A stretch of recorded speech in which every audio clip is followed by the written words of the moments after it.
Prepare yourself, you know it's a must. You're gonna have a friend in Jesus.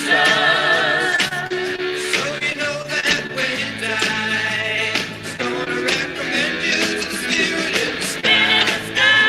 Recommend you to the Spirit in the sky. That's where you're gonna go when you die. When you die, and lay you to rest. You're gonna go to the place just the best.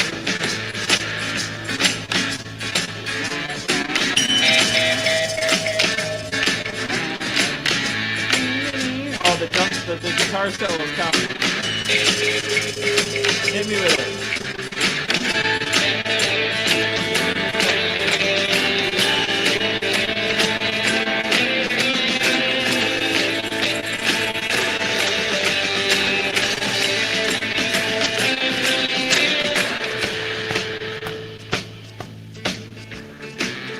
Let's go. Spirit in the Sky. What a freaking tune that is. I remember hearing that in Remember the Titans, and it just hit different. That whole soundtrack of Remember the Titans is just something else.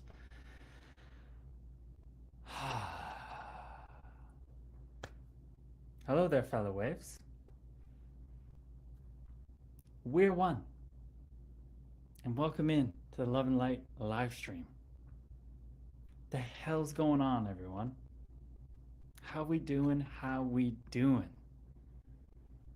Because let me tell you, the love and light is always here and it's flowing, but it's flowing.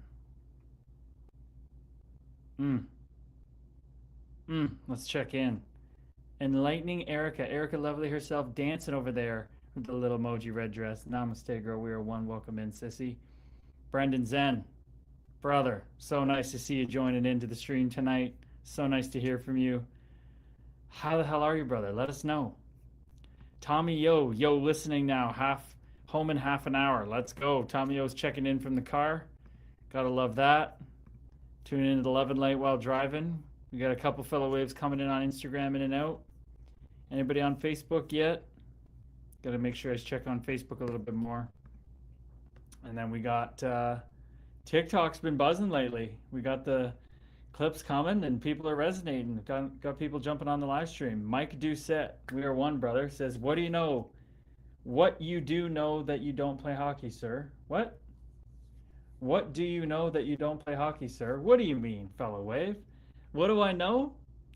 What do I know that I don't need the greatest game on earth to make me happy? I know that I'm enough doing nothing, let alone playing a game. And that life has taken me on a different route and a different path that is so beautiful, but I'm still get to be a fan of the game like I always wanted to be. I still get to be more than involved in the game in many different areas. So it's beautiful. But I know that peace is our natural underlying state. Like just the way that we think the earth is always under our feet, no matter where we go. Well, I know that the very fabric of reality is peace itself, and it is us. And that's what I know that I don't play hockey, sir. OG Time Chicago. Yo, what's up, buddy? We are one, brother. What's going on? C. Bergeron, we are one, brother. He says, how about the tilt with Olivia down in the American League? Couple of beasts going at it. Hey, appreciate you, brother. That was a picnic gone wrong with the ketchup bottle. All over my damn face, and all over him, and all over the refs. Sean, I love you, bud. Let's flow. Hey, Sean, that's the energy we like, baby. I can vibe with that. We are one, brother. Let's vibe out here. Let's vibe out here. Let's go. I love that you're tapping into my title for the stream, saying let's vibe, people. Oh, Mike Doucette, man, what do you do now? Sorry, brother. We live stream. We do content. We have a free WhatsApp community. We got the podcast, we got street content, we got the book coming, we got the course, we got all this stuff happening. That's what I'm doing now, brother. Thank you. No, thank you. Thank you for the question. Kyle Forgard, your ex was a rocket. No last hold. Meat monkey spacesuit. Yep. You know, there's different things that tickle the meat monkey spacesuit. Yep. You could say that. but an even better soul, to be completely honest with you, just on a completely different path than me. Scott Friars, who was your toughest scrap? Brett Gallant, always, always, always, always. We got Brendan Zenkowski coming in with a little share. Here we go, Brendan Zen. He says, been a lot of data collection over the last bit, personally and family-wise, but the journey's been meant. Oh, but the journey's been mean, but meant for me. I hope everyone else has been well. I love that. I love that. The journey's been mean, but meant for me. Brother, since the day we spoke, you said you were a writer. I'm seeing that show up the more you go down this path. The journey's been mean, but meant for me. That has a nice ring to it. I like that. I like that. The journey's been mean, but meant for me. Very good. Very good, brother. I like what you did there. Well, I'm so glad you're in that vibe, man, and you're seeing it that way. Like, think about you in the past not viewing the data collection. You didn't call it that back then. You called it shit fucking times, and life's just shit, and it's hard to get the fuck out of. But look at you coming on here, talking that way, speaking your reality into existence. Abracadabra, as I say, so I shall create. Yes, sir. He says, I hope your vacation was wonderful. You and Mumsy deserved it. Brother, thank you so much. I appreciate it. It was fucking incredible. It was fucking incredible. Went to Scotland with my mom, people. It was incredible. Tommy O says, brother hug to you, Brendan. Amen. Oh, there's our Bavarian princess. Lynn's in the house. Namaste, girls. Serve us. We are one, sissy. How you doing, Lynn's? Mike Doucette says, Brett Gallant plays for my local team, Fredericton Express, last season. Great dude and tough as nails. Dude, just one of the greats. Like, I heard he's just an unbelievable guy off the ice. And just an absolute weapon on the ice. My goodness. Just a savage. I wonder if Instagram's not working. Been a little... Maybe we're going to have to reconnect that. Let's get that reconnected. Said it was being a little weird. Oh, no, it's back up here. It's back up. Instagram's just not been our place lately. It's so interesting since Instagram is where I'm most active, have the most following, but we get the least views on our live stream from there. It's kind of interesting. Lynn says, I am well. How are you? Namaste. We are one, Lynn. So great to hear you're doing well. And it couldn't possibly not be going well over here.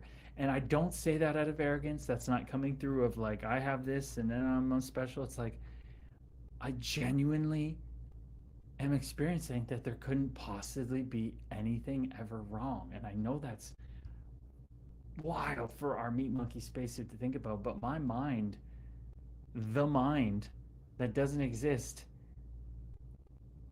it knows it doesn't exist anymore. And I'm telling you, the peace is just, I mean, it's getting to the point, silence is just the only truth. Everything else is secondary from the silence. The silence is so full. It's so rich. It's so delicious, as Linz would say. It's just...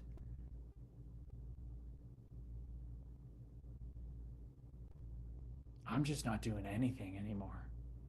I'm not even the one talking. And I know that sounds fucking nuts, but I ain't talking right now. Oh, man. It's so beautiful. It's so beautiful, fellow waves. Lorianne, we are one. Girl, namaste. She says, hey, just popping to say hi before my stanky dinner. Let's go. It's the night that Logan Stankoven is celebrating the cup. Oh, my goodness, Lorianne. So glad that you're checking in, letting us know that. I'm so excited for you. I know you've been looking forward to this for so long. This feels like a win for not only Logan Stankoven, but everybody in his life that supports him. I'm so excited for you, Lorianne. Let's go. Let's go. Lorianne and Brendan vibing. They are so close. They've been chatting outside the community a lot. Corey Katina, evening, everyone. Namaste, brother. We are one. Corey Katina. How we doing, man? How's Corey Katina doing? How's the shoulder? How's life? What's happening, my man? Good evening, says Brendan to Corey. What do we got out here in TikTok land? Mike, oh, we got that one. Worst and best time in the OHL. Worst and best time in the OHL.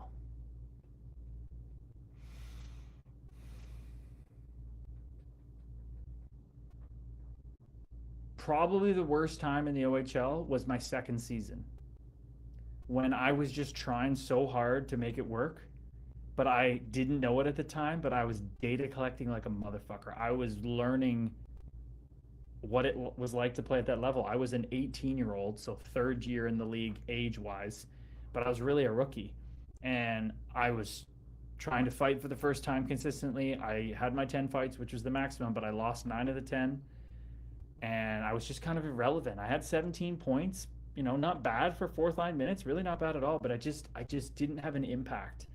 And leaving that season, I got told that I didn't have a spot on the team next year, and that was pretty crazy to hear from a guy who earned it as a free agent. I thought I was perfect and set and just going through the growing pains, but they're like, no. And they lit a fire under me, and I didn't back the fuck down. I went harder, but still, that second season was tough. But the best time in the OHL, on the ice from the hockey perspective, like I answered the first part, probably getting a Gordie Howe hat trick in the playoffs in Plymouth in front of all the scouts. TKO win fight, a first assist, and a breakaway short-handed goal on Alex Nedeljkovic picking off Vincent Trocheck's pass, going in and scoring. And I knew from that day on I was getting drafted. I was like, let's go. Like, I knew it, right? Like, that was an incredible time. Yeah. So those are my bad. Great question. Great question, Don's 1997. We are one, brother. Appreciate you. What do you do with your first check? My first check so I didn't get the max signing bonus, but I got my agent got it moved up, so I'd have a little money like to go into the start of the season with to get my apartment set up and everything. So I went and got the Pro Hockey Player Fuckboy starter kit. Gamer starter kit. I went to Best Buy and I just decked myself out. New MacBook Air, new Xbox, new controller, new headphones, 55 smart TV for smart TV. I went down to the furniture store next door, Lazy Boy. I think I got a new phone. I just got all the video games I wanted. I just got set the fuck up from like a tech standpoint, where if I wasn't chasing tail, I wasn't playing hockey, I wasn't eating. That's what I was doing, vibing with the video games. Unk says, "Gee, let's drop the gloves, brother. No more dropping the gloves. Let's pick up the gloves. Let's put them back on. Let's vibe in the love and light. We ain't here to fight, my man." Joey, what advice would you give a guy like Arbor Jacki? Honestly, I don't know if everybody saw, but Arbor Jacki got really vulnerable the other day. And not full vulnerability, but he got vulnerable about mental health. And I think I was speaking about that through the last season when I was seeing him having his tough times with fighting, and I knew that was going to impact him mentally. It all does. So my number one advice for Arbor Jacki would be the same advice I give the single mom grinding who's just struggling, the same advice I give to the 55-year-old retired dad who's trying to find his next arena. Meditation. Awareness is the reason why it's on the wall, brother. That would be my advice to him. Let's jump back here. I'm going to come back to Gorlock. We are one, brother. I'll come back to your EK65 Eric Carlson question in just a minute here. Erica Lovely says, "Hello, lovely peeps. Have fun, Lorianne." Yes, sir. Have fun at that event, Lorianne. Logan Stinkoven's Cup Party, everybody.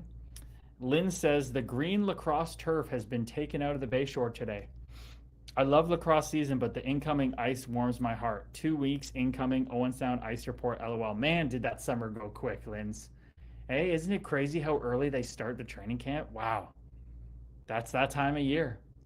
How many years ago is that for me now? I came into the same situation 16 years ago now. Coming up on 16 years since my first Owen Sound Attack training camp. Isn't that nuts? Crazy. Corey Katina, next doctor appointment is Wednesday. Hopefully they'll clear me to start strengthening and return to work. Then try to juggle the last few weeks of hockey in Australia and getting ready for Iowa. Nice, dude. Nice. I love it. I'm glad to hear you're starting to get to strengthening and get back to work a bit, then struggle to juggle the last few weeks and hockey in Australia. Yeah. Must be kind of interesting finishing out the season with Melbourne when you know you're not being renewed and that's by your choice and they know that.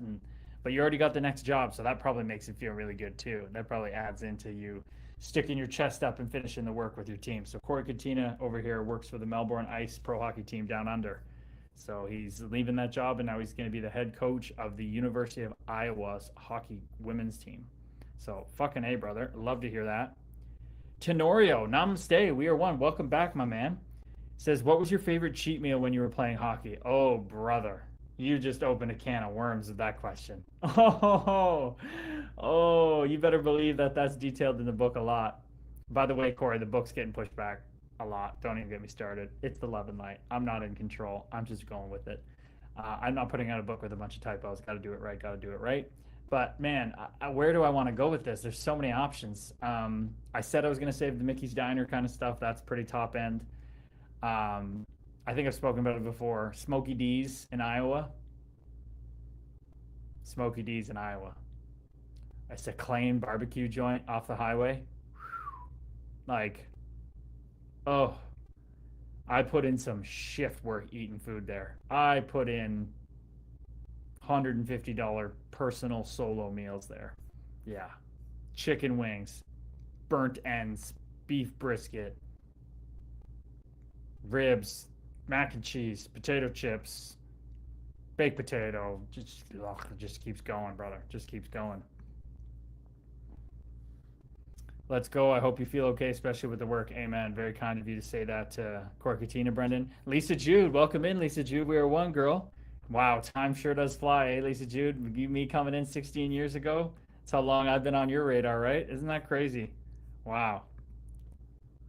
I have to check them out, says Corey. Hello, all listening as I search for whales for my patio. Come on, Dana. It's been a little while, brother. Welcome back in. I hope you're well. You've been soaking up the time up in the Pacific Northwest, hanging out with your grandson a lot, I'm sure. Oh, let's go. He's sitting from his patio looking for whales. Ocean view. Big whale watcher, Dana, the retired fire captain from Phoenix up there in the Pacific Northwest for the summer, where it's cooler. You don't know many people in the world, I sure don't, coming from Canada, that actually go north for the summer. Shows how hot it is down there. What's the most you have spent on a meal, says Corey, for a cheat binge meal? The most I've spent?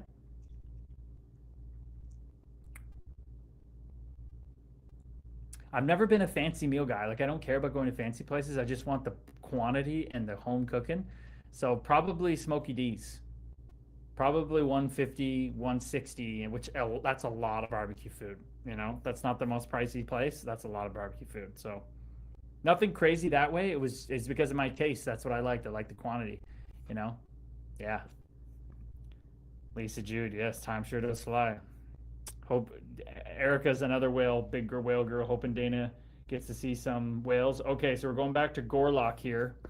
Handle Gorlock with the question about EK65 Eric Carlson. Any story with him? So playing with the Sharks that year, we were not good, and Eric Carlson wasn't too happy about it. He signed on the big contract. He'd been dealing with a lot of stuff. He wasn't playing his best hockey.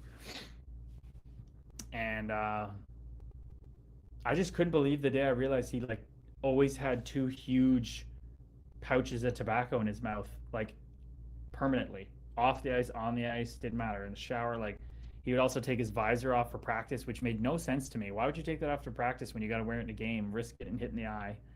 The guy just does his own thing, marches to the beat of his own drum. Really nice guy, just very in his own way. I think you've seen his pregame meals that he eats, that he's been eating for years. It's a very unique meal. Definitely a unique bird, and a lot of the super talented and successful guys are. But I swear, after home games when we lost in San Jose, he would be ripping out of the parking lot in his Ferrari before I was even out of my gear, it felt like. So he was just pissed, and he would just get out of there and just rip out of there. Hated being at the rink because we sucked. Bean Checker, was that just like a couple $100,000 direct deposited? Oh no, brother. I think you're I wish it was a couple $100,000. No, we're talking I got half my signing bonus check there. We're talking like 25K, 30K, and I just spent a whole bunch of it because I knew I was going to start getting paid my salary that year or whatever. But yeah, I loaded my stuff up with my stuff, but yeah, no. So if you're not aware, entry-level contracts when I was playing, I think it's the same now. The max signing bonus is $92,500. So the most a guy would get was 2 checks of 40K. I was like 70 something, so mine were like 25K after tax. So it's not a lot of money, man. Not a lot of money. It wasn't like back in the day where you could, and like in baseball and football, where you could sign people to huge signing bonuses right off the bat. Jordan Taylor, he says he likes the stream setup. Namaste, brother. Appreciate you. Thank you for that. Justin, where's your favorite arena rink you played in? 100% the Bell Center. Never going to change that answer. Never going to change that answer. Dana says, I've seen so many whales. Saw a mother and a calf breaching at the same time yesterday. Come on. Come on, dude. Obviously, humpback whales, right? But damn, both of them breaching at the same time, mother and baby. They literally are dancing out there in the ocean of love and light. Let's go. Corey Katina says, no judgment about how much I spend at a barbecue joint. He said, I once dropped $225 on a barbecue at Franklin's in Austin. Damn. Damn. What was your favorite course from that gluttony bonanza? What was that like? Corey Cooper, we are one. Sister, what's going on? I hope you're well. I hope you're well.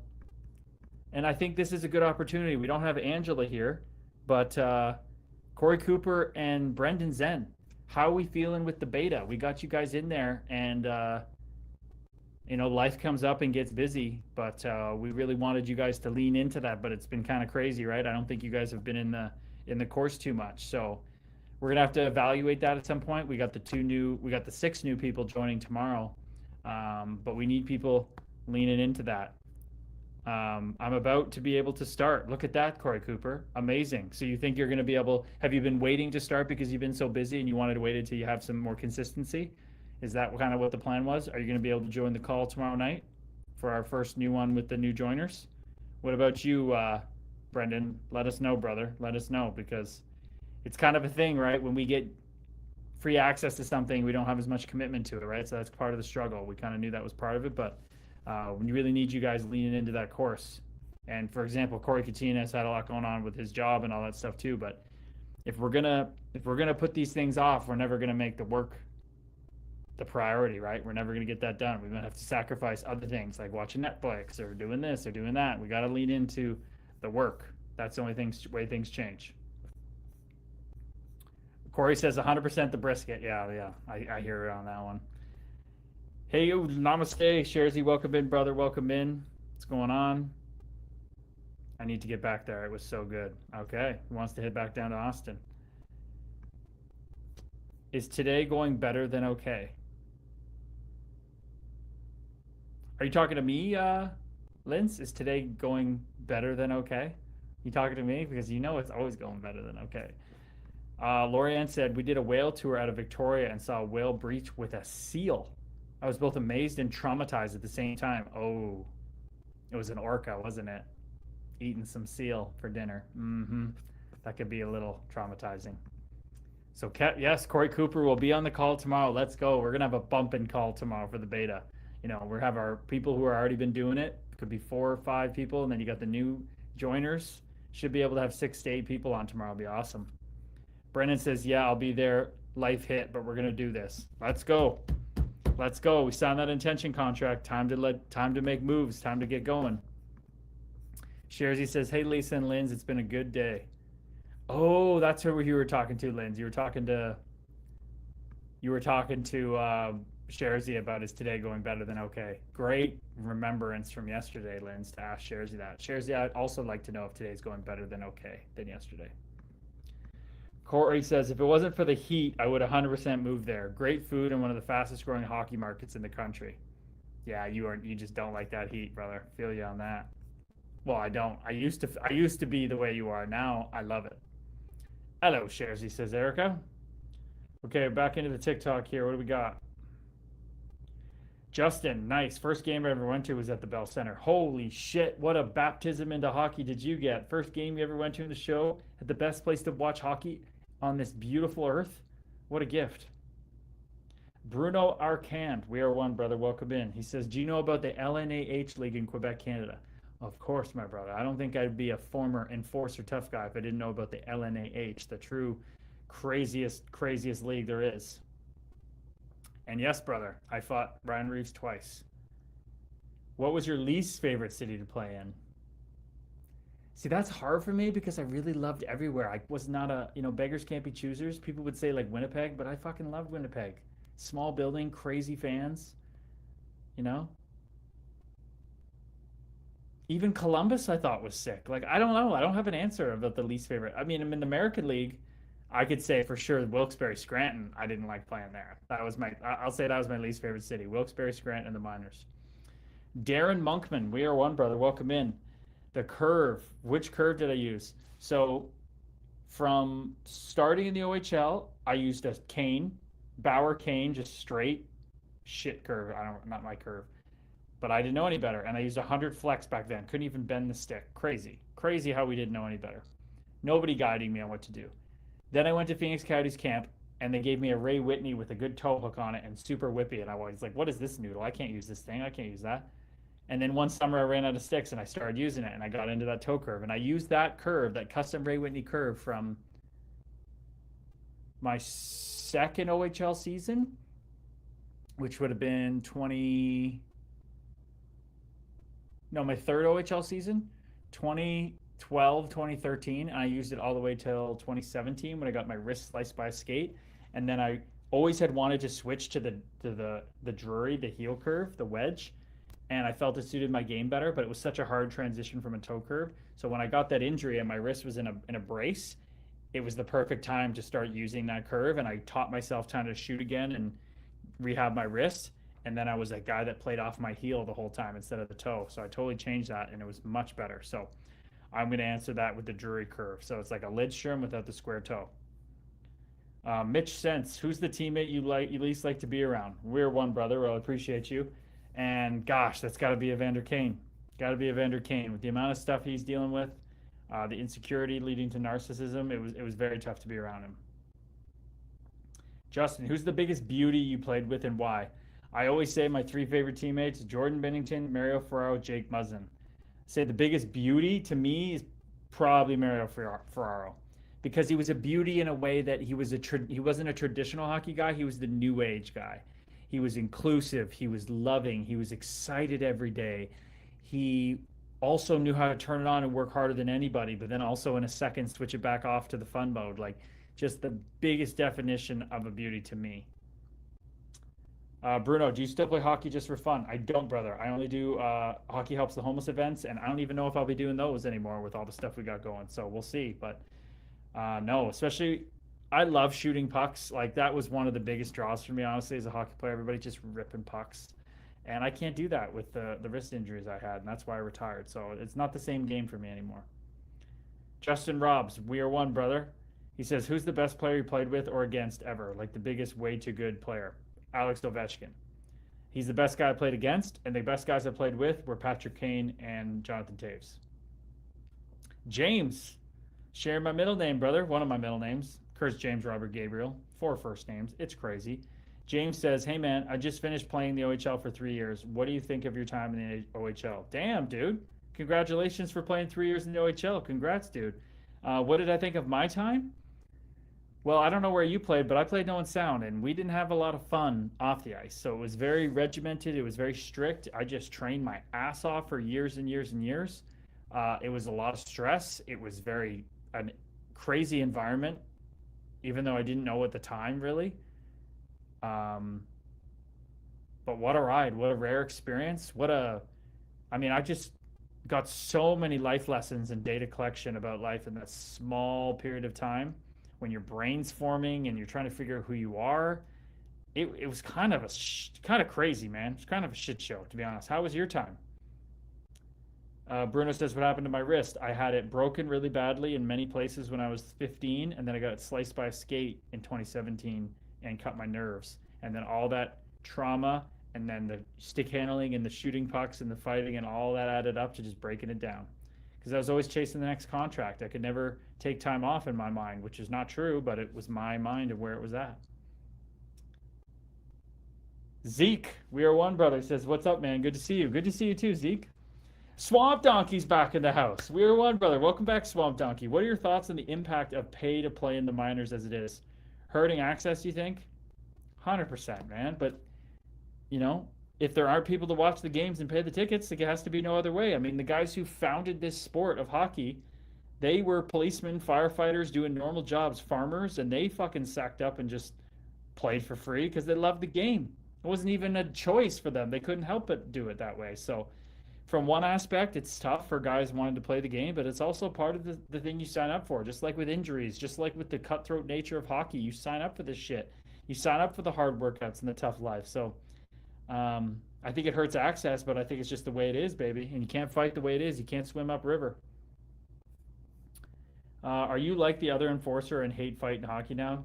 I don't hate fighting in hockey. I know it has a place. I just know that I personally wouldn't do it again. And the guy I had on my podcast today shares the same sentiment, which is beautiful. And that's going to be a hell of an episode when it comes out. Corey says, the first game I went to, the rink is an IKEA now. Damn. Is that in St. Paul, Minnesota? Where's that at, brother?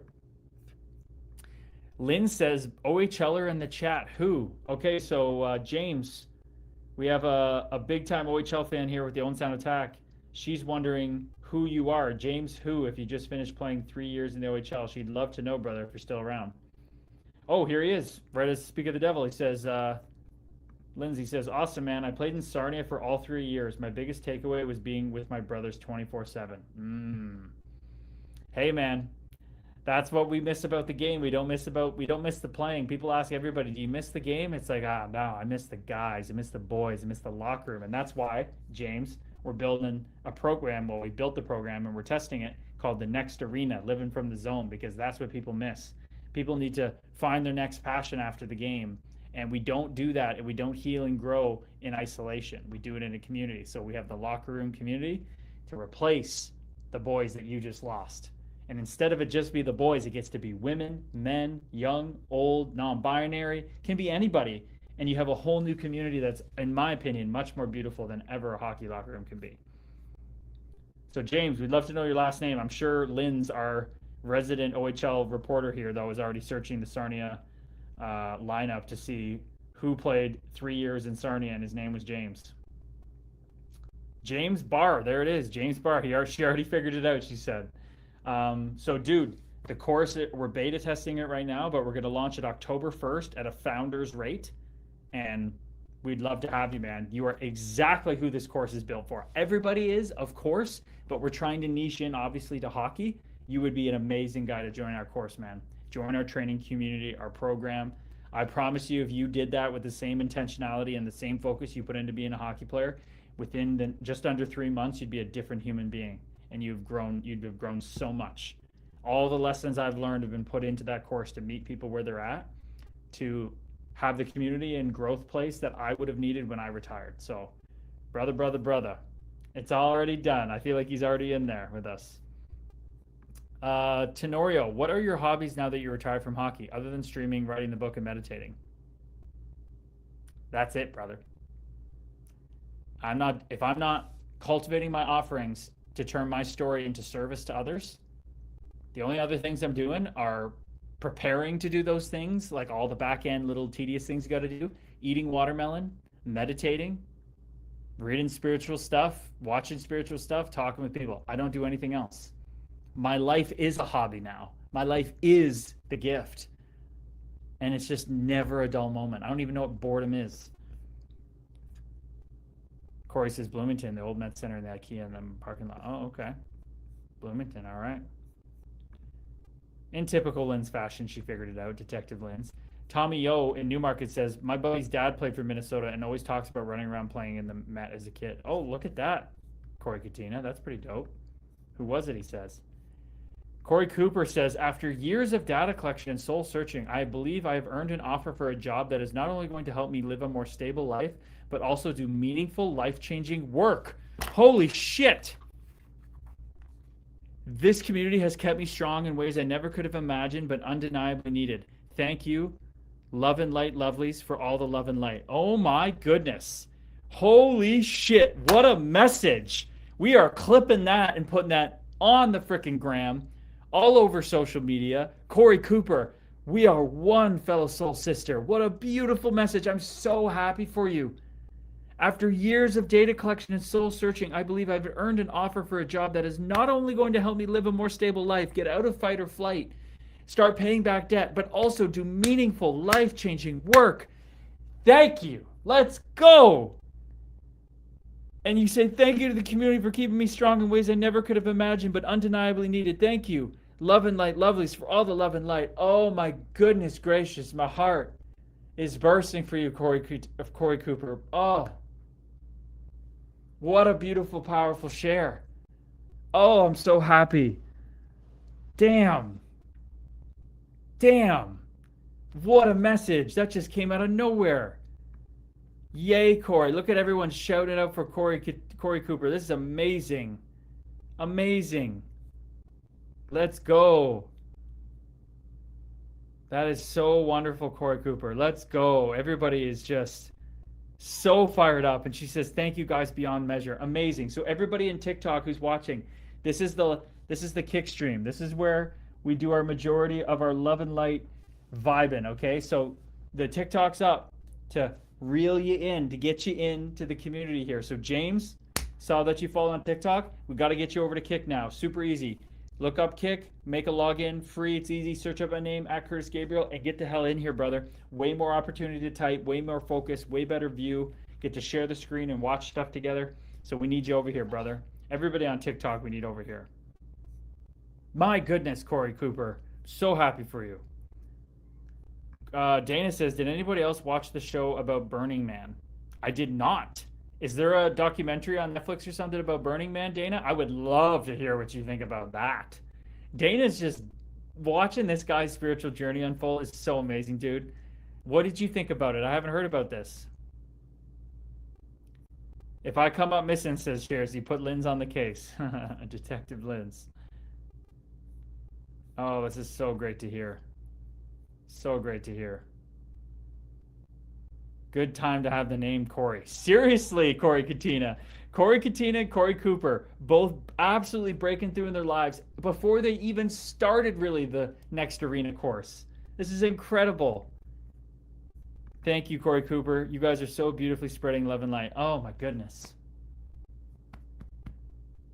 Fellow waves, it's just, I'm telling you, the more you lean into the love and light, even when it feels so scary, the more it's going to permeate your life. You guys saw that whole thing that went down my story the other day on my Instagram of going to that Humanity, Kindness, and Love convention or conference. I got a call with them tomorrow, the people on the board and stuff. Who knows where that goes?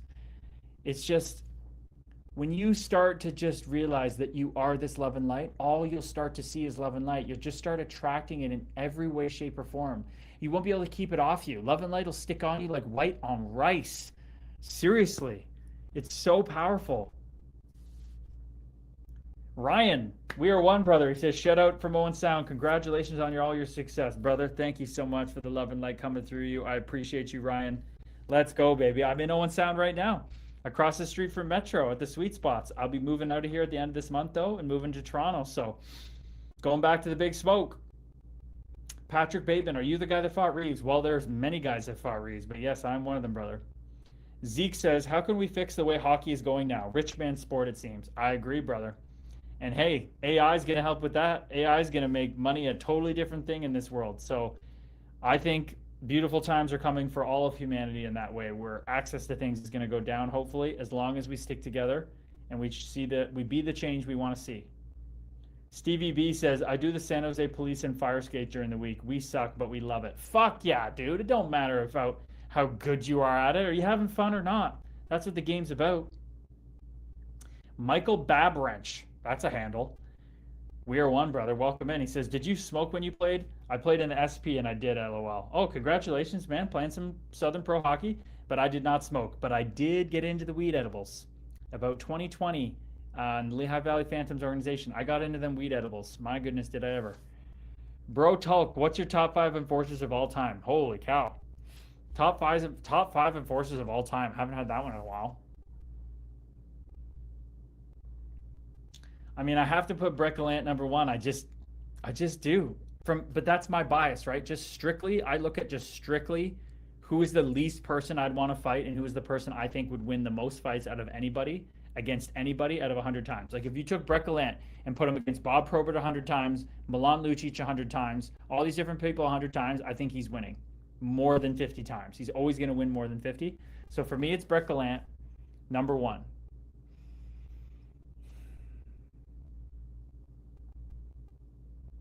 I think you got to start thinking, yeah, to me, it's the intimidation factor. It's not how famous they were, how many goals they scored. I'm talking just straight intimidation if you have to fight that guy from my lens as another fighter. So I'm going Brett Gallant. Number two, I think I got to go Tony Twist. That guy was twisted and he knew it and he weaponized it. He knew he had a twisted kink in his horn that he liked fighting. He just liked it. Those are the first two guys that come to mind, that guys that liked fighting, and that's so scary to me. Brett Gallant, Tony Twist.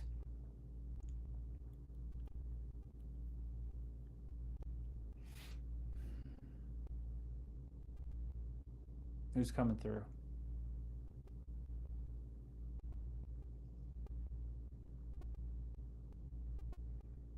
I think maybe Joey Koser. The way he threw that right hand and just tried to put it through the back of your fucking skull into the next dimension. I think he's the next scariest guy I'm thinking of. Brett Gallant, Tony Twist, Joey Koser. I think from there, let's go back to Detroit with Bob Probert, the legend that he is, the way he was able to take the beatings he did. He was not shying away from anyone. He would take his punches and he would just come back and get stronger as the fight went on. Brett Gallant, Tony Twist, Joey Koser, Bob Probert.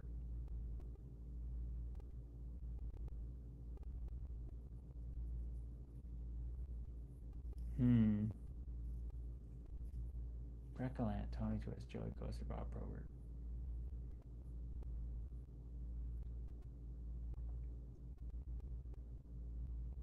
Honestly, I mean, I don't know. That's kind of biased. We just had him on the podcast that is releasing tomorrow. Ryan Vandenbush, like the guys that scare me, are the ones that loved it, and he could take any kind of punch. That clip and highlight reel we posted today of what's his name, Stu Grimson punching through his head so many times. Chris Neal is a fucking dog. Gord Lennon, that's a great. He's a fucking unbelievable pick for sure. So much respect. Every time I drive through Flesherton and see his name on the sign, I just think it's so fucking cool. Brett Gallant, Tony Twist, Joey Koser, Bob Probert. Who comes to mind of just scariness? But also knew what he was doing. Maybe go Dave Brown. Being that big at a lefty and that mean, that's terrifying. So there's my list. Brett Gallant, Tony Twist, Joey Koser, Bob Probert, Dave Brown. I like it. I mean, yeah, I guess the intimidation factor, Bugart's just so big, but the thing for me with him, Corey, is I kind of know he didn't like fighting. I don't know. It's just, he was super scary, but there's just guys to me that were just more twisted than him. And that's what scares me the most. I'm not saying that I choose Bugart over them to fight. I'm just thinking from my lens of what I'm looking at. I totally agree with you, though. Like, I'm not saying that I'd be at all happy to fight him. I'm just saying it's just the mentality for me that's more scary than the size, if that makes sense. Tony Twist found out he couldn't fight his motorcycle. That is 100% accurate. 100% accurate, Chersey. Dana says on HBO Max is this Burning Man show. I think it does not put it in a great light. I think it's like a lot of things. Probably started out great, but has turned into its own kind of monster. It looks like it's lost its spirit, but very visually appealing and cool. I think that's a very appropriate and, accurate breakdown for someone who hasn't been Dana, but just seen it from afar like you. I feel like it's one of the things you got to just experience in person. Dana says, I know a few people that go and just love it, and the kind of people you would never suspect would go. I agree. So that's the part of me. I think Netflix, not Netflix, HBO Max would kind of make it shown in a weaker light. But from everything I've heard, of course, there's going to be ego there and stuff. But from everything I heard, everyone goes there, and it's just like straight love and light. Even though there's shit that goes down, but apparently it's pretty awesome. Fair enough, says Corey. And off the ice, he was a giant teddy bear. That's what I mean. I think there's guys who are giant teddy bears off the ice, but they're just still twisted, you know? And I think Derek Bugard was like a pure teddy bear. Sharzy, Burning Man fell apart once it became mainstream festival. Probably a pretty accurate description there. I think like a lot of things, right, Sharzy, when things become more mainstream, they can kind of change. I don't hate that. Yeah, I don't disagree there. What do we got here?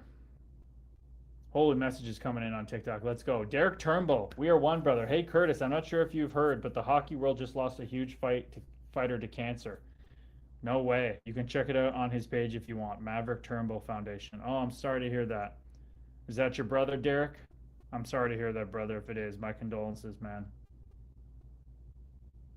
User, stop swearing, please. My child is 5 watching. Well, namaste. We are one user. I appreciate you.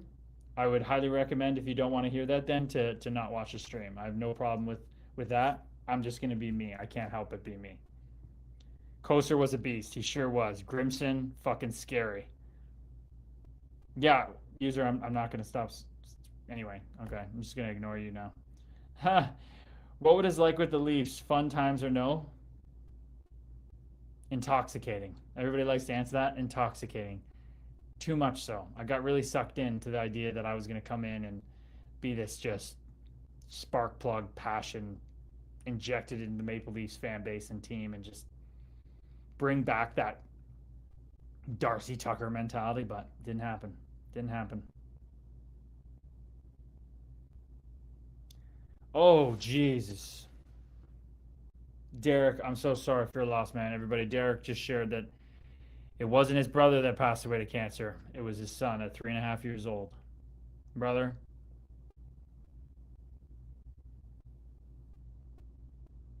I cannot fucking imagine what that's like.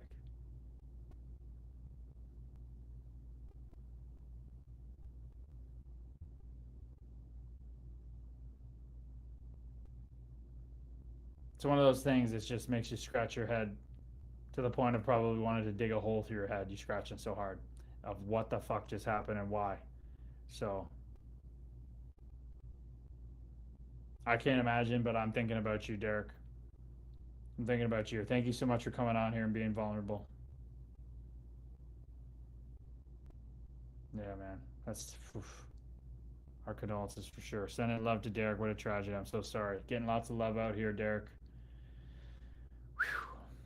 Yeah, that's it, man. Thanks, man. I appreciate it. It's been hell, that's for sure. Holy fuck. And what do they say about when you're in hell? Don't stop. Don't stop moving. Keep on walking. Keep on charging right through that motherfucker. I actually, funny enough, I saw a post today about this guy who shares this beautiful content. And he was talking about how, you got to take contact and move through it. There's no other way. Don't stop moving when you're in hell. You get stuck there. Keep it moving. Do whatever the fuck you can. No, brother, don't apologize for hijacking the stream. This is what this Love and Light stream is all about. This is exactly what it's all about. I broadcast for people to bring their shit, bring their wins like we had Corey Cooper, but bring your shit. You are not hijacking anything, brother. We are one. We are with you. We all can't imagine what that's like. For anybody else watching this, if you've been through something like that with a child, thinking of you too. But you are not hijacking the stream, my man. We are with you. Whew. You never know with the Love and Light stream, fellow waves. That's why we do the work on ourselves every day in an increasing degree and fashion. That's why we have the meditation streaks, the gratitude streaks, the manifesting. We do the work on ourselves to put our oxygen mask on first so that we can show up when other people share vulnerably and be that place and safe space for them. Mirror back the love and light to them, right? Sending lots of love, says Erica. Amen. Amen. That's what it's all about. That's what it's all about. Urban Ninja, what kind of workouts you repping these days? So my knees got a little fired up hiking and stuff in Scotland. I could go on a rabbit hole with that, but basically I'm taking a little break, a little off to let the knees settle in, and I do calisthenics workouts. I'm actually going to cancel my gym membership. No more of that. I'm just going straight walking, running, calisthenics, push-ups, get a pull-up bar for my door frame. That's all I'm doing these days. Calisthenics, keep the body light, fresh, strong for its weight. That's all I need, my man. Joey Pilot, we are one, brother. He says, loved you on the wild, brother. Glad to see you having success in retirement. We are one, brother. Thank you so much for the love and light, my man. Thank you so much. I'm having infinitely more fun than I ever did playing hockey. Beavis. Hey, Beavis. What's up, my man? Brother, we are one. He says, I honestly liked you out there. Very little fear, and they needed that. Amen. They sure as hell did need it. I couldn't believe when the Montreal Canadiens were underdog and up 3-1 on the Leafs, and you had that at the Bell Center, you had that pan go down the bench, and every guy was just dead silent, staring off into the distance. Even Joe Thornton, Jumbo Joe, not being as loud, rah self. Like, fuck, I would have wanted to be on that bench. Like, boys, we're the fucking Toronto Maple Leafs. We're playing the Montreal Canadiens. This is what we dreamed of. Can we get a little fucking life in here? Can we fire it the fuck up? Let's go. The Dancing Obamas. What a handle. Would you have fought Probert in his fine beginning of a shift? I'd turtle. Oh fuck yeah, I would have. When I was in my playing days, you weren't. I would have loved to fight Bob Probert. He would have beat the wheels off me, but because he likes long fights and he gets better as he goes, we would have had a marathon. I think it maybe would have gone kind of like a lesser version of Bob Probert versus Craig Cox. I'm not saying I could take punches like Craig Cox. I don't think anybody can. But it would have been a lesser version of that. It would have been me trying my best, Bob Probert using my head as a pinata, and me just hanging in there. Your favorite NHL memory? My second NHL goal. No doubt about it. No doubt about it. Chad Smith, do you golf? I don't, man. I was one of those guys that never got into golf.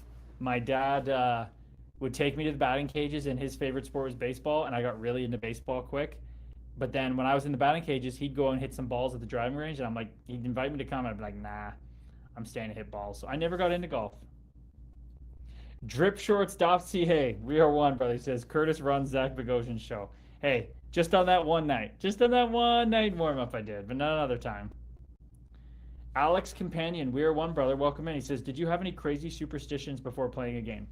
So I was talking about this recently. I really didn't like the word superstition because to me it meant if I didn't get to do what I did, then it would be in my head and I wouldn't play well. So I like to look at it like I'm just going to do what's available to me in each rink. Each rink has different setups, different things that you can do.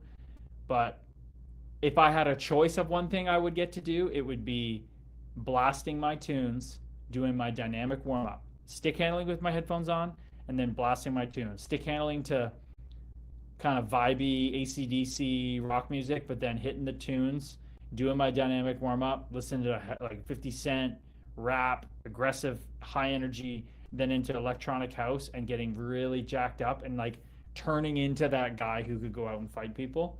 That was probably the one thing I would choose to do, but I didn't have to. Whoa, what a question here, fellow waves. Very observant fight fan here. Why did you always adjust your socks before a fight? Casey's Breakfast Pizza for the win. What a fucking handle. Casey's Breakfast Pizza for the win. Dude, I did that because I had OCD like fucking tendencies. I was always so uncomfortable in my gear, dude. And that was my way of just like, my shin pads were always falling down to my skates and rubbing up against them, man. People wouldn't believe how much stress and anxiety equipment caused me. So that's why, my man, it was honestly an OCD nervous tick. Samuel the Marker, we are one, brother. Welcome in. He says, what's your favorite sport besides hockey? Favorite sport besides hockey? Even though I would never do it and I just think it's fucking nuts, MMA. It's got to be the number 2.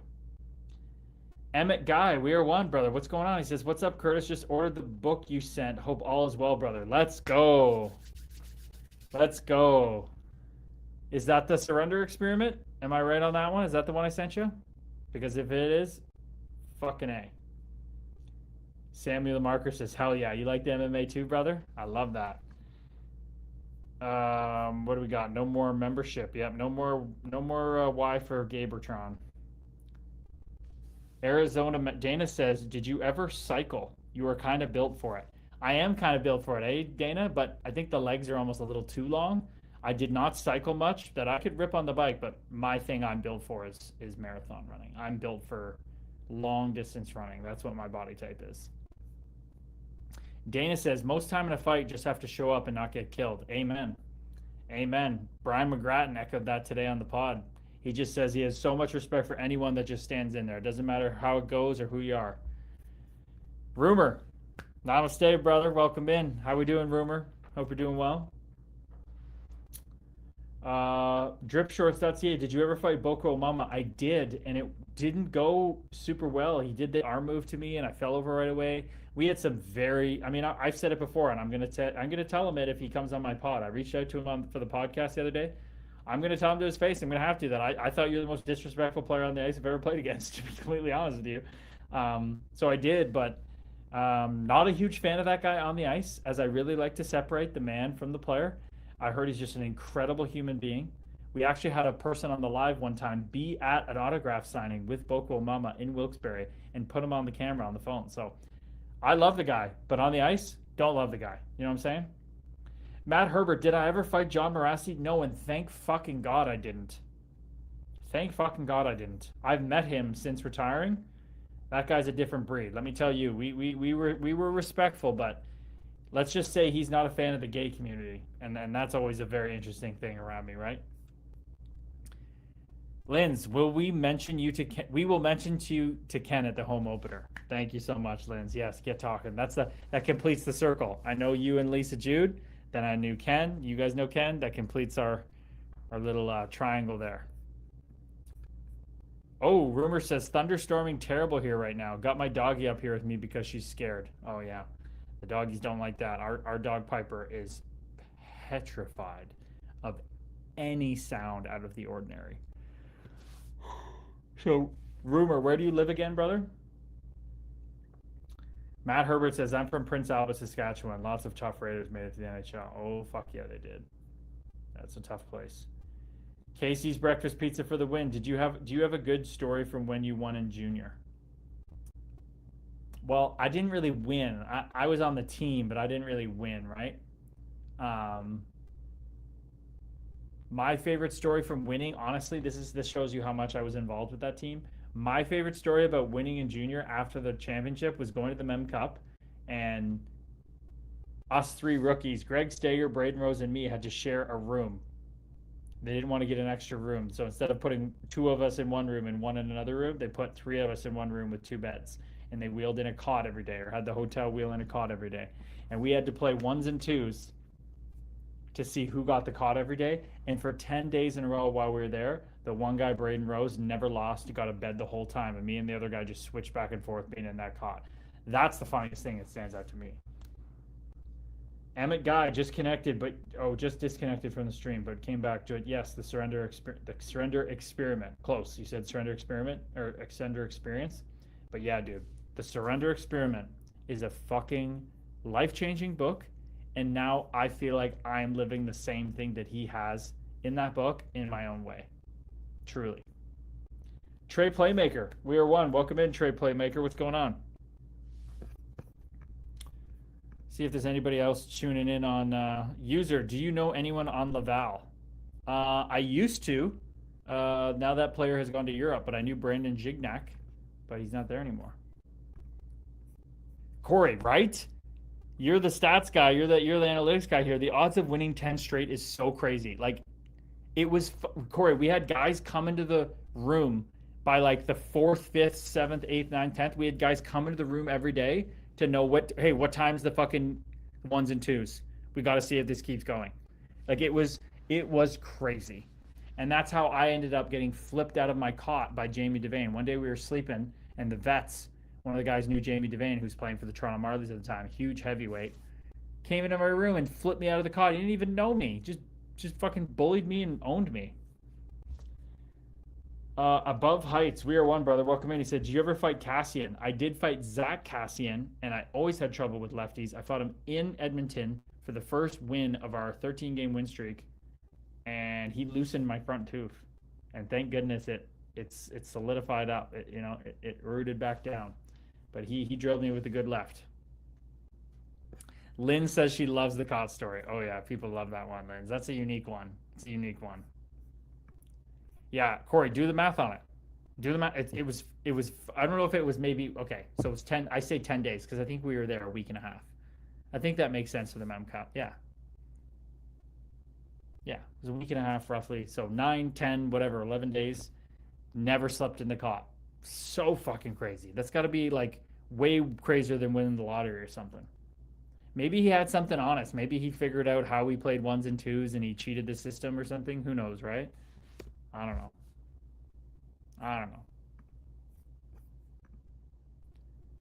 It's like 1 in 1,200. That's not that crazy. Okay, that's crazy, but it's not that bad. I thought it was going to be worse than that, to be honest. 1 in 1,200. Okay. When I was researching for my book, I just used AI and just said, fuck it, let's see what it says. And I put in as many details about my young hockey career and what I came with and upbringing and my family and all these things. It had it run numbers, and it said for me to play 51 games in the NHL from where I come from, playing single A and double A, being an enforcer, blah blah blah, all these things. It said one in like roughly 5,000. So like it doesn't seem that crazy, but still, to pick one piece of paper out of a hat of 5,000, nuts. To pick one out of a hat of 1,200, still nuts, right? Who was the easiest opponent to fight?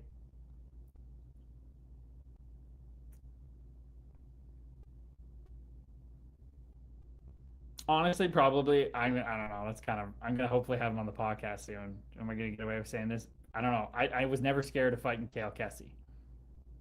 I was his roommate in Phoenix camp. I used his head as a pinata. Our first fight. The second fight, he knew I wasn't scared of him, and he fucking jumped me, and some shit went down in that game. But no, I just was never scared to fight that guy because he throws punches without a closed fist. He like throws punches like this, like these looping ones, and it just never. I could see them coming, and I never knew I was gonna get. I didn't think I was ever gonna really get hit. Ever nervous before a game you knew we were fighting in? Oh fuck yeah, brother! Of course. Does a bear shit in the woods? Yeah, fuck yeah, bro. Anybody who tells you differently were twisted and they loved it, like Tony Twist and Brett Galant. But I think even they would say they were nervous because they were getting jacked up for it, right? But fuck yeah, I was nervous. But I convinced myself I wasn't. And I told everybody I was going to fight that night. So then I had to back up my own shit. I was a man of my word, and I would like play mind games with myself to make myself go fight. Jay Crispy. What's up, Jay Crispy? We were one, brother. He says, huge Crosby fan. What was it like playing against him? Well, unfortunately, I didn't get to play against him. But I got to warm up against him in PPG Paints Arena. And I wasn't playing. I was scratched, but I just stood at the red line and just stared at him the whole warm up and watched his routine, just the way most any other fan would. So that was pretty cool. Casey Breakfast Pizza. What things did you do in the community to win Man of the Year twice with two different farms? Oh, brother, what a beautiful question. Doing some research on me there, eh? I appreciate that. It's a very kind question. To be honest, I think I was just the guy that signed up for the sheet a lot of the time. You know, they put up a sheet of community events, and every time they put up the sheet, I would do one or two events every week or 2 weeks. And I just, as you can tell, I love connecting with people. That didn't change from playing to these days. I love connecting. I love sharing and learning from people. And my gosh, people who were excited to meet me, and my ego fed on it as well. I talk about it in the book. My ego definitely fed on going to talk to those people. As Curtis Gabriel, a hockey player, the somebody. So that was a part to play in it too, and I'm not afraid to admit that. I've met that darkness in myself, that selfishness, and it's important. We got to face it. So I think that was really the gist, though, was just my willingness to go and the energy I brought to those events. Drip Shorts, what was the lore with you and Anthony Peluso? The lore.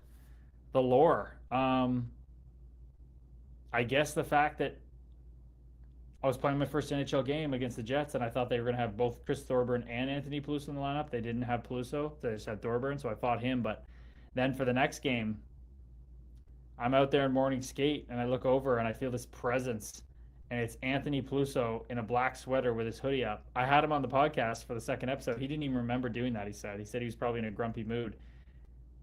I took it he was eyeing me down, and I think he was. I think he just misremembers. But literally Anthony Peluso, one of the most feared guy who never lost a fight pretty much, staring through my soul at morning skate. How do you think I felt the rest of the day knowing I'm about to fight that guy? Now, I was in the NHL, and I was super excited to do anything up there, but that was pretty scary.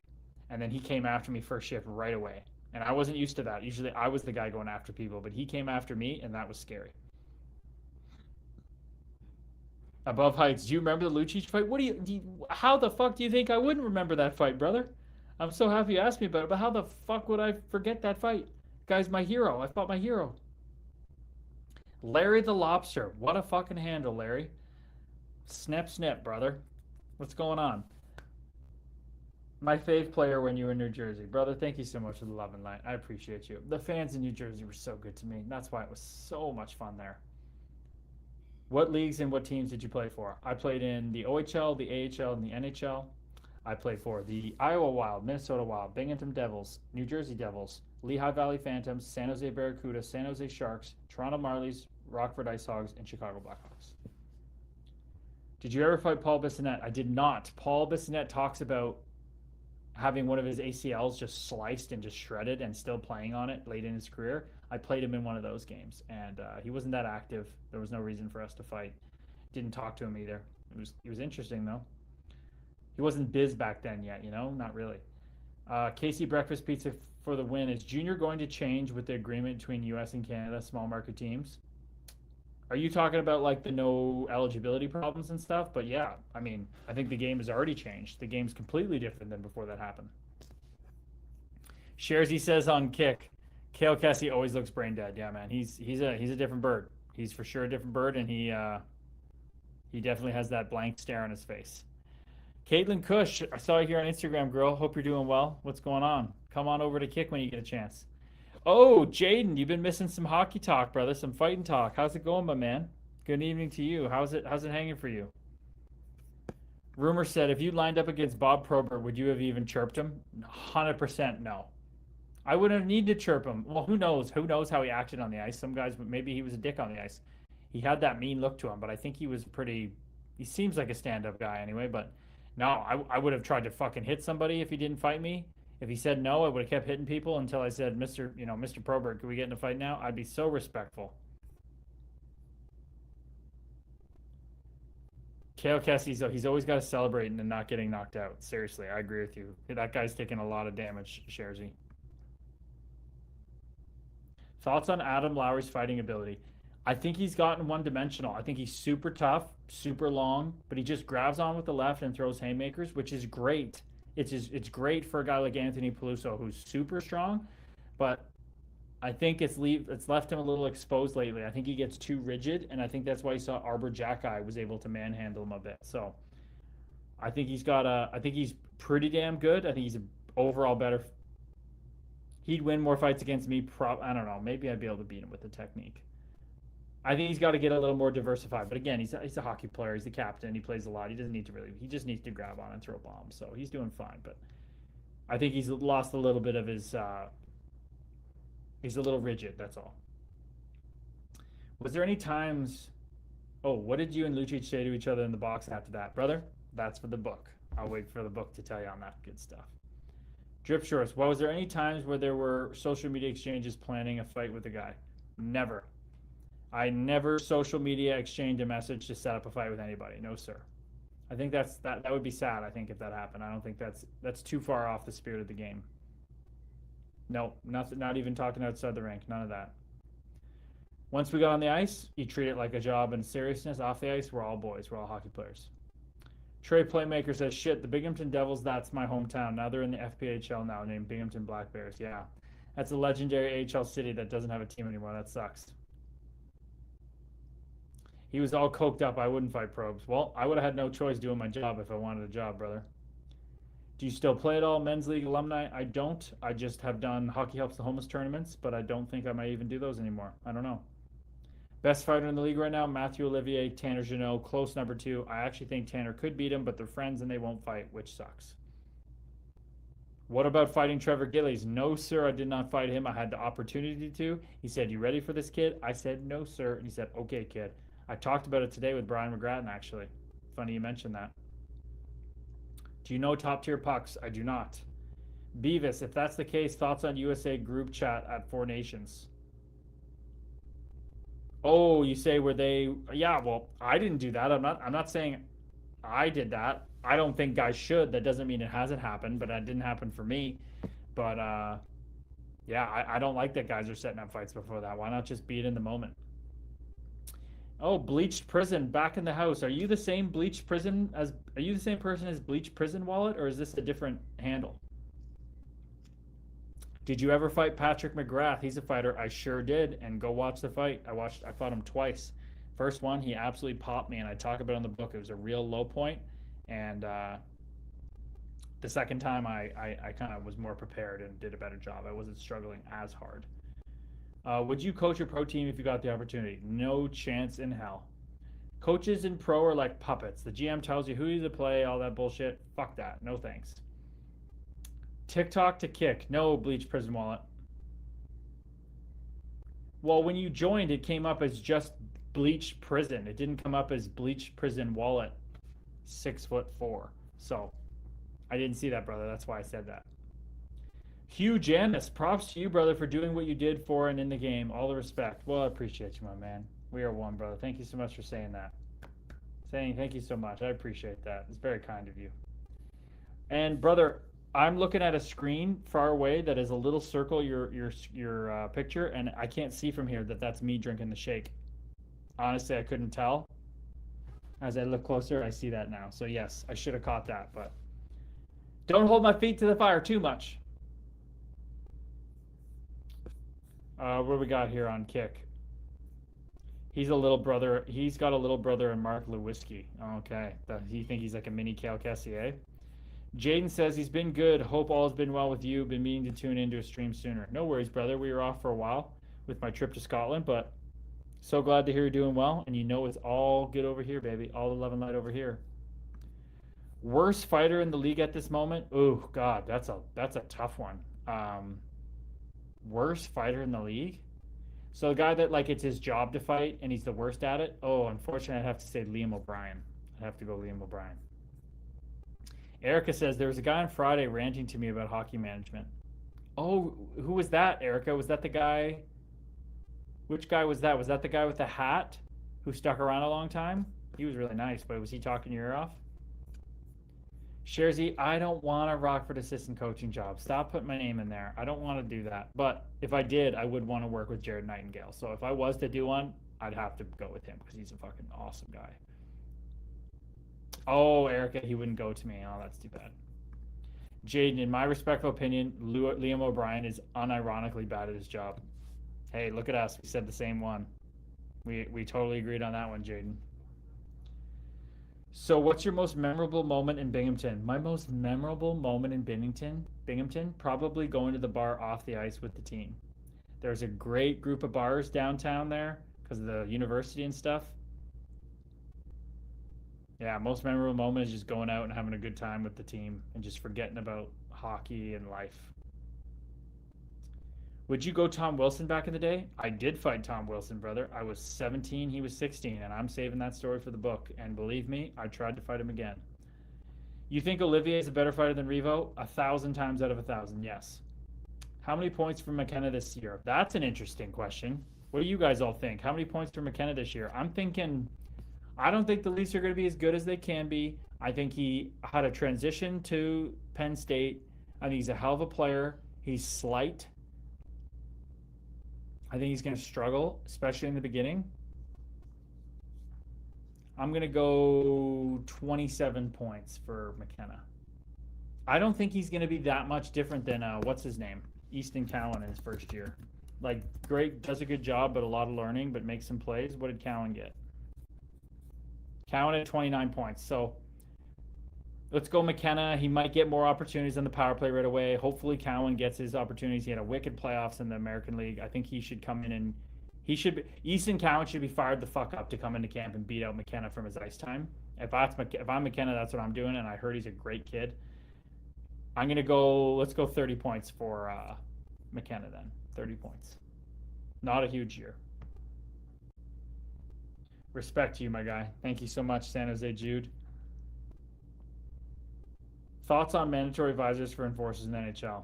It can't be any other way. You can't have the forcers be guys that don't wear a visor. I think it makes sense. Dana goes 45 points for McKenna. Rumor says 50-ish.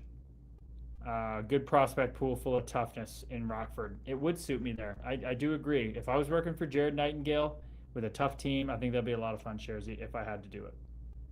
Trey Playmaker, yeah, definitely. See, I haven't experienced the bars in Bingo yet, but hear a lot of good about them. I remember watching you when you played for the Wild. Appreciate you, PD94.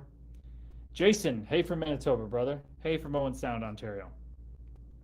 Bleach Prison Wallet, you buddies with Theo Peckham? Guy is an awesome golfer now. He sure is, but I'm not a golfer, so that's probably why we're not super close. But I want to get him on the podcast. I did see today that he won that golf tournament. That's super cool. Why didn't you go no bucket and warm-ups? I definitely did go no bucket and warm-ups. It depended on the team. In Minnesota, you were not allowed to do that because they're a bunch of stuck-up old guys. In New Jersey, fuck yeah, I went no buckets off more times than not. But then eventually I got to a point where I felt like it was a bit of a distraction, and I wanted to get my helmet on, my chin strap done up. I I didn't even do warm up with my chin strap undone. I had that shit locked down. I wanted to get in the mode for the game. I wanted to feel the same way I did every shift. So that's why I didn't do it more often than not. Whoa, Shari Soulflow. Namaste, fellow wave. Welcome in, girl. I hope you're doing so well. What's going on in your life, Shari? I know we had a little exchange today in the Telegram, but I hope you're doing well. Jaden, hopefully he does better than that points wise. The media and fans will eat him alive and call him a bust with those point totals as a first impression. I'm rooting for him. Hopefully he gets the right opportunity and not doghoused by Jim Hiller. Hillier. Man, I keep forgetting the Leafs hired that guy. I really don't know, but just from the track record and all that stuff, it just doesn't seem like the guy for me. I think they should have hired a young as hell coach and just gone, not Sheldon Keefe way, but like just a real guy that's going to be in it with them, you know, a younger guy. That's what I would have gone with. I thought Chaika was going to do that. Best name in hockey right now. For me, it's UPL in Buffalo or Alex Bump. Yeah, Bumper's a good one. Alex Bump's a real good name. I mean, Ivan is just cracks me up. That's always a good one, but I wouldn't say it's the best name. So, best name. Best name. Best name in hockey.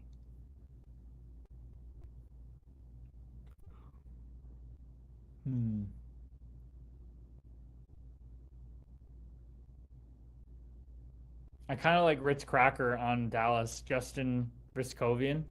Kind of a cool name. Cutter Goche says Tommy. That is a fucking pretty cool. I mean Cutter, me, the Cutter with the Goche though. Cutter Goche. That sounds very like out of a Mighty Ducks movie. So that's a pretty good pick, Tommy O. Whoa, Jay Drew. Sorry, brother, I didn't see you on Instagram. We haven't had much traction over here. He says, Curtis, just checking in to listen for a bit while I'm breaking down cardboard in the garage. Thanks for the chats. Needed the hope that you've helped provide. Gonna rip some breathing after. Let's go, dude. People, fellow waves. This guy came in the other day, last night, and he's just dove right into it. You can tell when someone's fucking hurting and they're ready to do the work, the pain of staying the same is way scarier than changing. They start doing it. And this guy's been doing it. He said, you've sold me on the pathway to healing through meditation. Oh my God.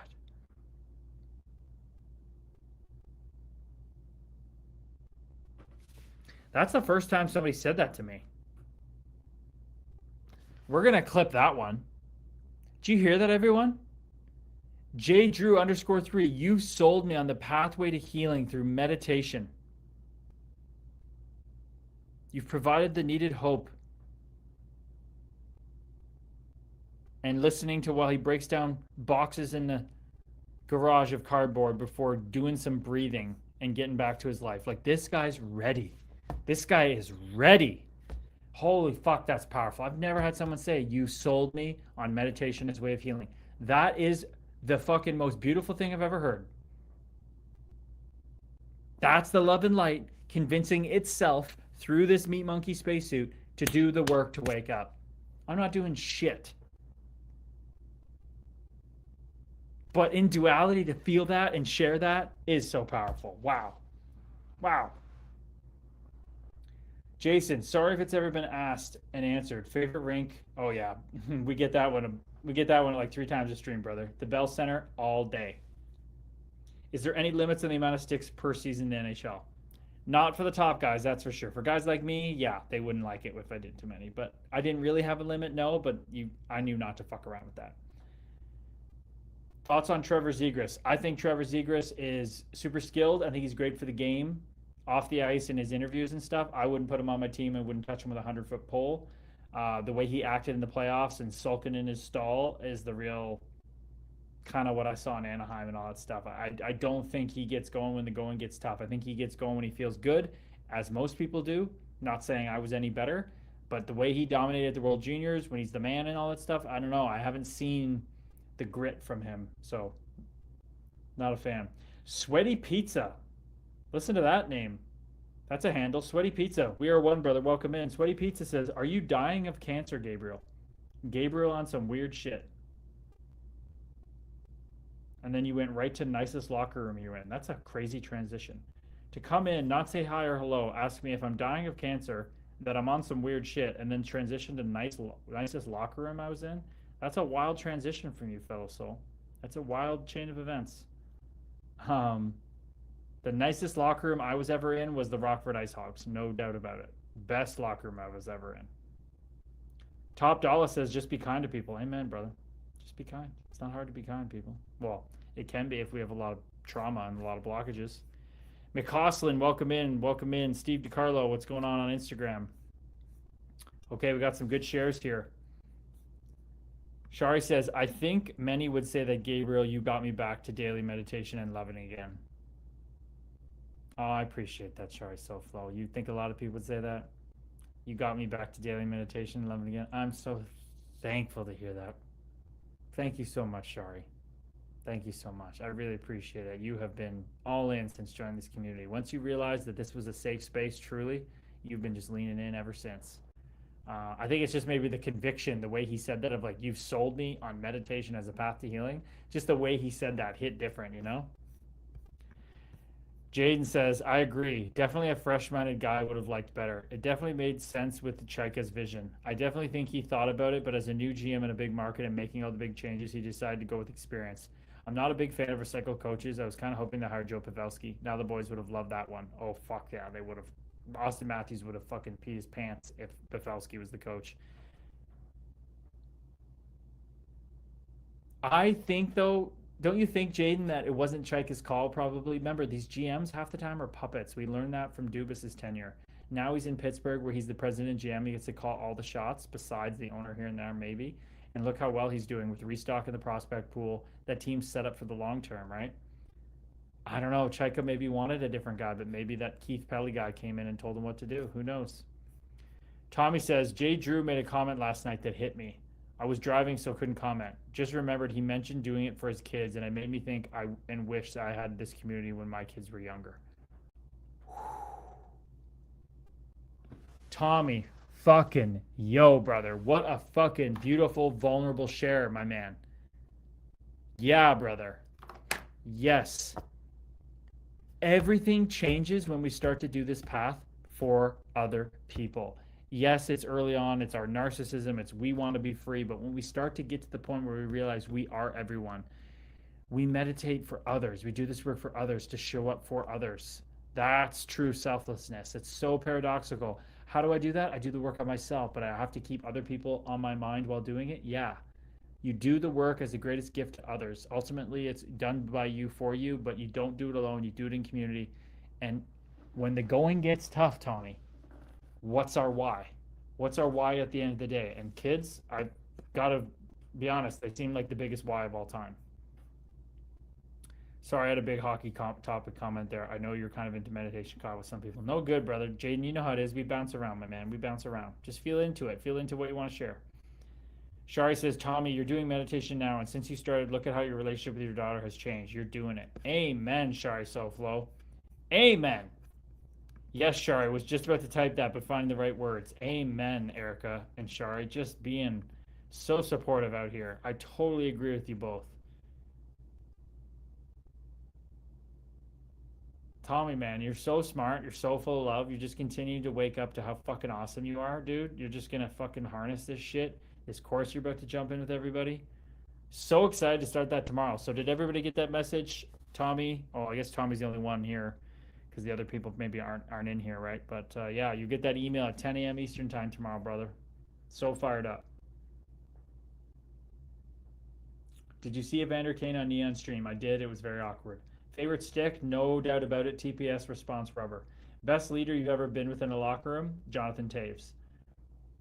I found Kane on Neon Stream to be intriguing. Yeah, I can see how you could think it's intriguing, but the clips I saw, Evander Kane seemed very not comfortable in the camera, which I found interesting. It looked like he was trying to put on a front to me. Did you ever go to fight camps? How'd you learn to fight? I sure did. Not camps. I did it on my own. I went to first Mike Marson, a former NHL player, second black player to ever play, but he was more into karate and stuff, so that didn't work. I got my ass kicked. Then I went to Andrew O'Rourke in Newmarket MMA gym, and he helped me immensely. I can't wait to catch up with him. He's always so busy with his kids. We've tried over the years. But then after that was Jeremy Clark at Minnesota top team gym in Minnesota. This gym he opened, he's from Kenora, Ontario. This guy's a fucking legend. Excuse me. And man, oh man, did he help me. That's the place where it was kind of like a camp. And man, what I learned there helped me so much not get my head knocked off more than I did.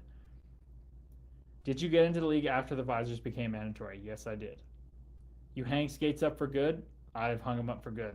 Only doing charity type things for content, that kind of thing. I'm not going back to playing anything serious.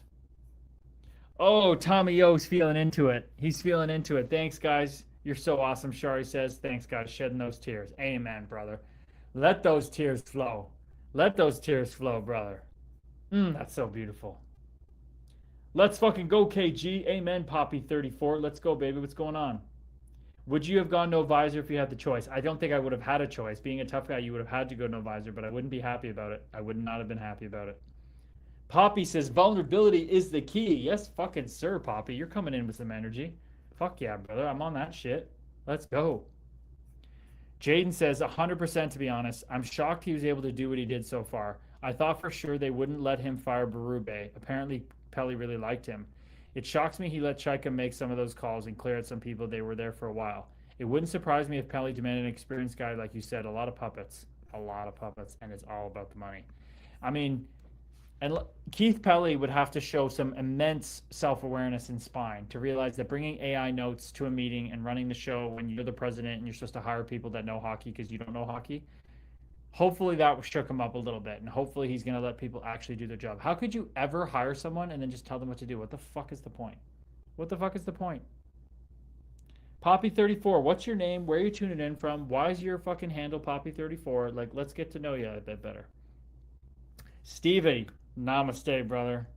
Jay Drew says, amen, Curtis. Still listening. I'll get to you in the DMs, but I'm ready to heal. Fuck yeah, brother. Get in our WhatsApp community. That's the place to be, brother. Get in the WhatsApp community. That's the best ways to communicate me.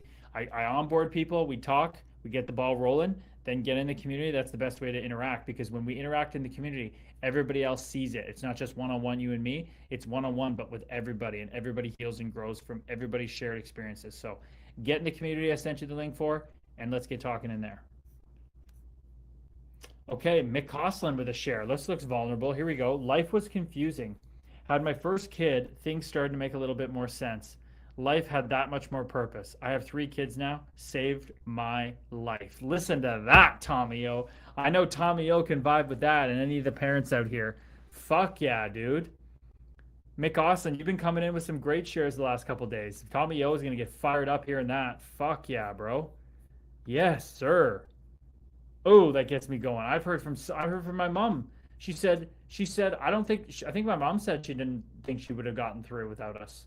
She said having us 2 boys changed fucking everything. And I'm so blessed to be able to come from a mom who's an only child, who desperately more than anything wanted to have more than one child and to raise us. And she raised us like her grandmother, my grandmother never raised her. And that's why I had such an advantage going through this journey. I always had that rock of unconditional love, and I even probably didn't lean into it as much at times and cherish it as much at times, but it all happened for a reason, and I'm here now, baby.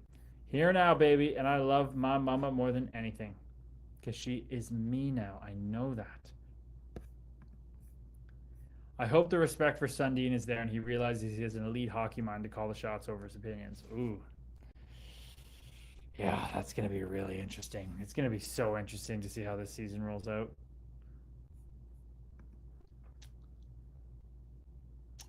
Poppy, lots of respect for you and your journey post-hockey, KG. Brother, thank you so much for the love and light. Thank you so much, brother.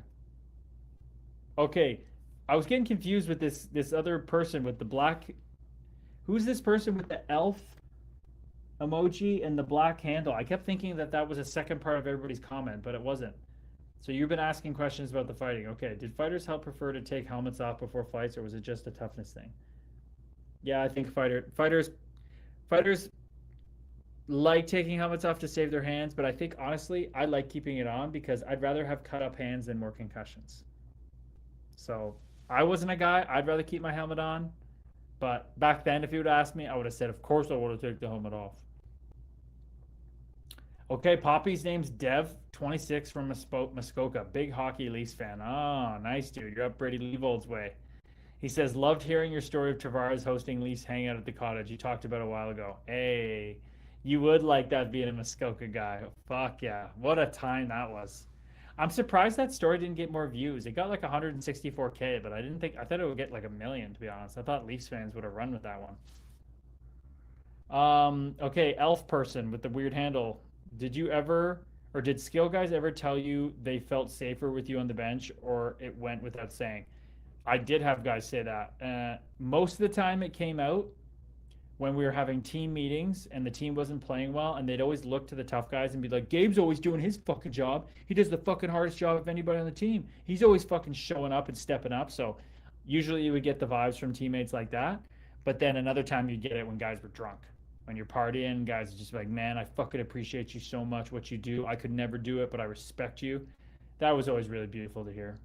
That was really beautiful. Bill Hutchinson, we are one. Welcome in, fellow soul. What's going on? Hello from New Jersey. Hey, you're a Devils fan in Jersey. You're a friend of me, brother. Noah, how was your favorite teammate?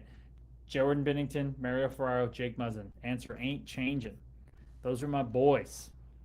I actually reached out to Muzzin and Clifford to get them on the pod.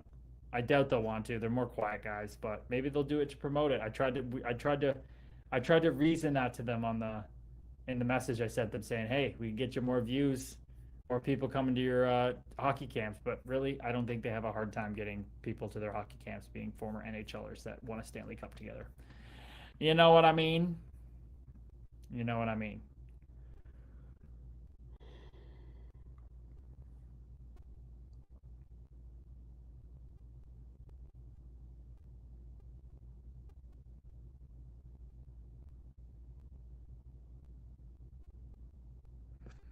Mm. Okay, is my stream working on Facebook?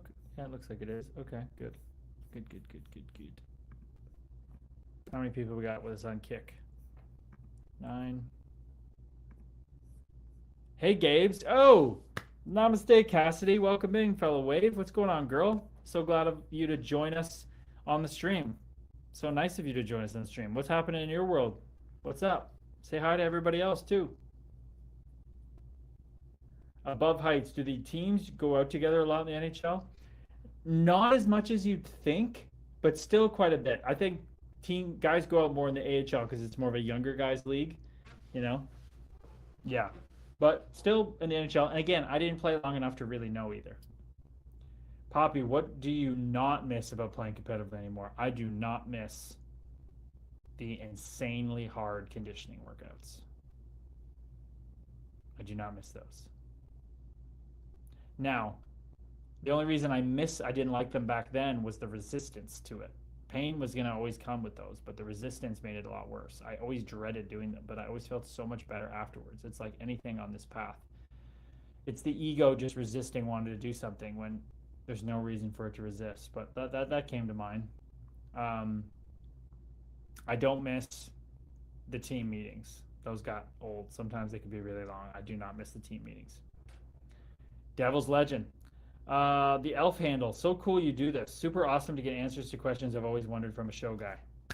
Brother, I appreciate you. The fact that you're just, or fellow Wave, the fact that you're calling me a show guy when a lot of people shit on me and say I barely played, which I did barely play, but I appreciate that. It's very kind. Legend, says Bill. Poppy. VO2, my VO2 max was like almost at Lance Armstrong level when I was in like grade 10. I remember we went to this place as part of our gym class and they tested, and my gym teacher was a hockey guy, and he said, Gabriel, get up there. Gabes, go do the VO2 test for class. And I said, all right. And they hooked me up, and I think I got 64. What was Lance Armstrong? I think his might have been 68. VO2 max. Oh, wow. That's what? Maybe it's a different rating. I swear the people said mine wasn't that far off. Okay, what? His was approximately 83 to 85 milliliters per kilogram per minute, and mine was 64. That blows me out of the water. I think there are different ways they chart this thing. Let's go VO2 max chart. I remember the guy saying that. Okay, this one's more in the normal numbers. I thought the elite was in like the 60s. If he got 80 fucking 3, I mean, no, he's fucking doping, right?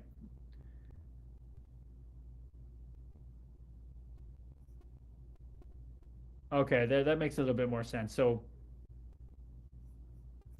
VO2 max chart. What was I when I was that age? I was 17 by age.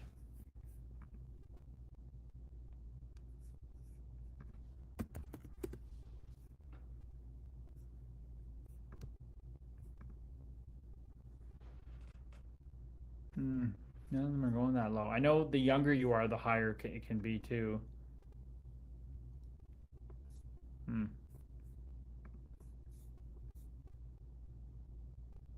You know what's kind of funny? My ex, for whatever reason, always thought that and like genuinely this is one of the most delusional things. You know, you have things in a relationship where like the one person just like on one topic, you're just like, yeah, you're just delusional. She literally thought she had a higher VO2 max than me. Like, and I was like, you cannot be serious. You cannot be serious that at my peak and at your peak of athleticism, you thought you had a higher VO2 max. It just doesn't add up. Goofball. Hey, Cass, what's going on? Who's the most nasty coach you ever played for? Not so much just strict, but just not a nice, ignorant person.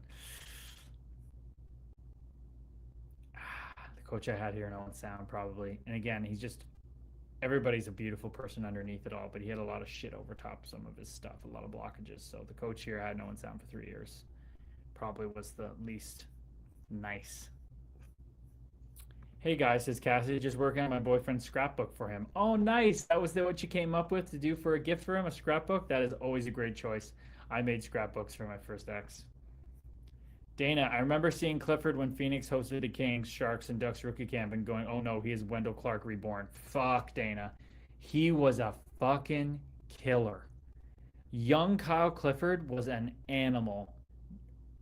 Only people in recent memory that have made the NHL as tough young guys that can play: Tom Wilson, Kyle Clifford. And then everything changed when Kyle Clifford got his bell rung a couple of times and knocked out, and he changed how he fought because he knew he was gonna like die on the ice if he kept fighting like Wendell Clark.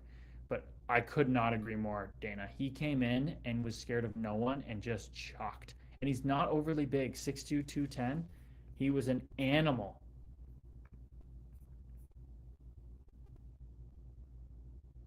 Oh, Sharzy, I don't think you've been dialed into the group at all, or you might be trolling. I don't fucking know, but that is no longer a topic of conversation, Sharzy, just so you're aware.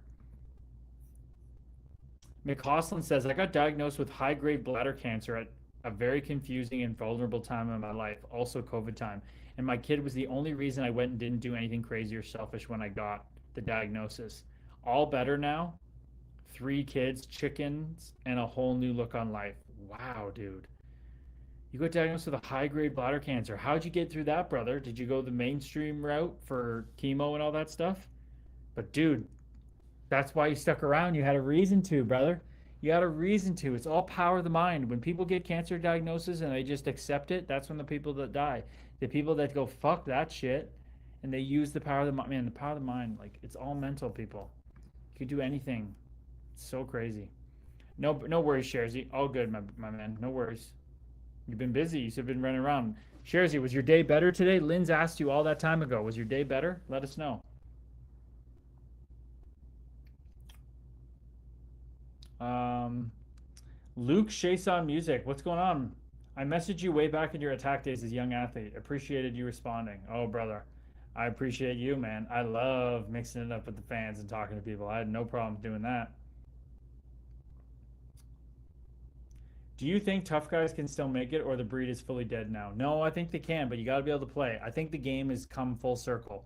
I think it's at a beautiful place. I love where the tough guys are in the game. Matthew Olivine, Janot, lesser extent Delore, but he's older. But guys have to be able to play now, and I think that's awesome for the game. I don't think it's dead. I just think it's evolved. Anthony, brother Curtis, namaste, brother. Welcome in. You know I'm doing well. I hope you're doing well, my man. Poppy, did you ever have a therapist throughout your playing days, or was it still taboo almost? Oh no, I had a sports psychologist, and it was confidential with the Wild, even though that was always sketchy. But I definitely talked to people. Yep, and especially later in my career, I definitely started talking to people when I was struggling. Kyle says, I agree I agree. You got to point 99% of players will never reach. Always respect that. Oh, I appreciate you, man. Thank you. Playing one HL game is insanely hard to accomplish, let alone almost 60 games. Salute. Thank you for the love and light you're all pouring on me, fellow ways. I appreciate this, guys. Chase, how did you get over not being able to play hockey anymore and dealing with the body of a young man that was used to playing every day and stuff? Oh, brother Chase. What a question that is. How did I deal with it? I almost fucking died, is how I dealt with it. It was awful, man. I felt like I got my whole beingness ripped out of me. From 5 years old, the greatest thing ever, and then at 16, I get to do it I fall into doing it at a high level. Man, it fucked me up. I did not deal with it well at all, but that was the pain that I had to go through. That was the pain that was going to end the pain. It was the pain that made me move and do the work. And that's why me and Ben are building the training program and community that we have, the locker room, living from the zone, the next arena. This is why we're doing it, because it's the community and the training program to go inward instead of outward that I needed when I retired. So that's how this works. We take our greatest suffering and we turn it into our greatest offering. And it just shows you that everything happens for a reason, guys. Every single thing you're going through, good or bad, and especially the bad, is trying to teach you something. And I struggled so hard until I got that. So that's why I can't stop talking about it. I want as many people to know as possible that everything you're going through is not bad. We need to change our perspective to, no, this isn't happening to me. It's happening for me. And this is data I'm collecting to understand myself and the universe better, to be the love and light I want to see in the world. Holy questions coming in on TikTok, fellow. This is awesome. Did you ever fight Brett Ponich in the A? He's now a plastic surgeon in Calgary. Brett Ponich is a plastic surgeon in Calgary now? I remember him. I don't think I played. That guy was huge. He was huge. Brett Ponich is a fucking surgeon. That's pretty cool. 6'7", 225. Thank God I didn't fight him. That guy was a fucking rig, dude. Congrats to him. I mean, I hope he's helping people out with that job. My goodness. Besides size difference, biggest difference between fighting in junior versus the national? You're fighting men. You're fighting men that do it for a job and pay for their family's bills with it. And their sons and their daughters are their motivation. They're going to fucking chew your head off to beat you in a fight, to do their job. So that was the biggest difference. Oh, look at you guys shouting each other out with good questions. The EASL Windsor Chirpers. That's a team name. Were you buddies with Austin Matthews? No, I wasn't around long enough to become buddies, but he was very, very kind to me. Arbor needs to keep evolving his skating. I agree with that. He'll do the work. If he got there, I think he can do the work. Would be curious on your thoughts about Patty O'Sullivan getting a promo with the Leafs. I think it sounds great. I've liked what I've heard from him in the past. Don't know much more than that. Tholan21, is this Devil's Legend Curtis Gabriel? Namaste, brother. We are one. Yes, sir, it is. By the way, fellow ways, I'm going to have Terry Ryan on the podcast tomorrow. That's going to be a treat. Was the Bell Center the best ring to play in? Absolutely. Can you share some info on AHL salaries? Tough to find accurate info online. Most AHL salaries, if you're just there on an AHL contract, you're making between 40 and 60K. So basically with the same thing another guy makes, just without the signing bonus. But anybody on an NHL entry level is making minimum 140,000 US dollars a year, minimum. But then you have the vets and the tweeners, the almost vets. Some guys are making 150, 200, 300, 500. The highest paid vets are making like 600, no escrow, making a great living. Grinding in the never hungry league. Sorry, grinding in the always hungry league. Would you fight a Jack-Eye brother? Fuck yeah, why wouldn't I? Absolutely, I would have. Well, not now, but back then, for sure. Big time Tommy, did you ever fight Vince Dunn? Oh, you're tongue-in-cheek on that question, huh? He put me down in the hallway. You know what happened. If you ever wanted to, can you still get free gear? No, that's not how it works. They will not pay for random gear for me anymore. Thoughts on the Evander Kane situation? Is there a new Evander Kane situation? Is there something I'm not aware of? What's going on? Are you just talking about in general in the past? Or is this in the recent couple days? Of course he's receiving KHL interest. That's not surprising. Is that what you're talking about? Joey Wentworth, want to come play play golf at a youth mental fundraiser Friday. We are one. I appreciate you, Joey Wentworth, but Not my thing, golf at the moment. Two, I already have plans with my brother, and I got a lot of shit going on cultivating my own offerings. So I'm going to pass, but I appreciate the offer. Minimum contract for rookies is 75K. I think it is, but it goes up by 50K every year, I think. So maybe it's over 800 now. Who would win, you or Jack Eye? I think Arbor Jack Eye at his best would beat me. Arbor Jack Eye at his work, at his not so good when he's being scared. I think I would win those ones. But I think out of 100 times out of 100, Jack Eye is gonna beat me more than I would beat him. Not gonna lie. Did you have a rookie dinner? I did in Toronto at Jacob's, crazy famous restaurant at the time. I couldn't even taste my steak because I was so drunk and I was in bed at 9 because yeah. Anyway, not so good. I talk about that in the book. Joey says, all good, brother. Take care. Namaste, brother. Hope the event goes great. Okay, what we got on Kick here? Jaden says, I'm not old enough to get to Wendell Clark, but I grew up watching all his highlights as he was my dad's favorite player and still one of my favorite guys to watch clips and highlights on. What a beast he was, plus the skill he had too. Don't see that much anymore. Yeah. You're never going to see a first overall pick come into the NHL at fucking 18, 19 and start banging toe-to-toe with the heavyweights and beating on people. That will never happen again. Never say never, though. Sharzy said, I said it was good. I got some great sleep last night. Fucking A. Good. Attaboy, Sharzy. Tommy, any times you were starstruck in the NHL?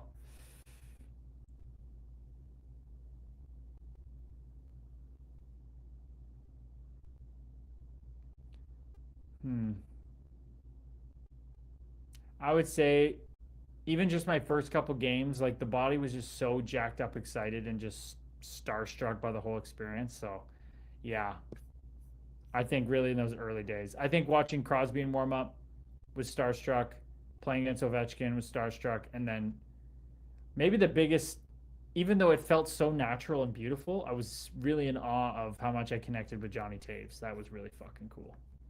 Me and him had some fucking wicked conversations and times together. Like practice fighting after practice, doing bag skates together, just me and him talking in the gym. Like it wasn't there long, but he was fucking amazing to me. Jaden says, I remember how you mentioned, or I remember you mentioned you almost joined the Panthers before you hung them up.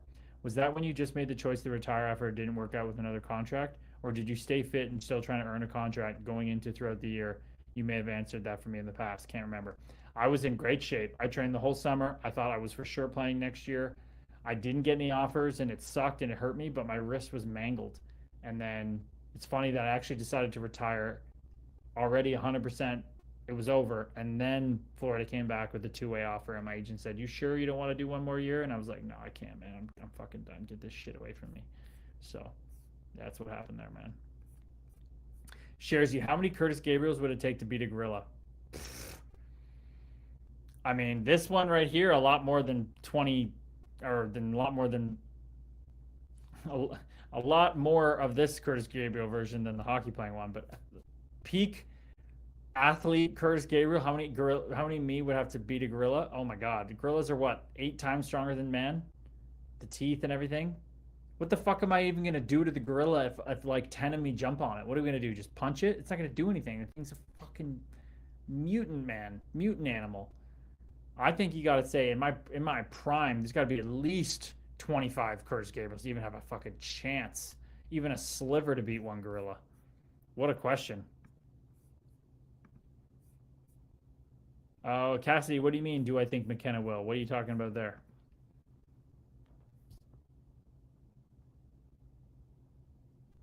Are you loving the new Panthers? I'm not really. I think they made a huge mistake getting Jakob Markstrom. I think they should have got Jordan Binnington some way.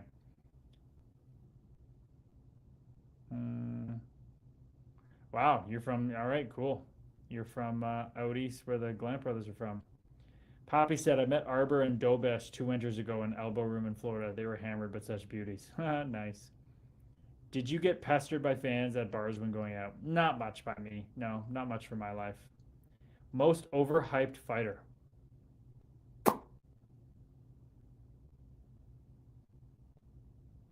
I don't know. Revo might be up there. He's still great. I'm not saying he's not, but he's a little overhyped for me because of how he fought. How he fought wasn't scary. It was just annoying. How much tax does How much does tax usually take off an NHL contract? Well, it depends where you're playing, right? The Leafs, it's like 53 point something percent. Florida, it's like 37%. So it's a big difference. So it all depends.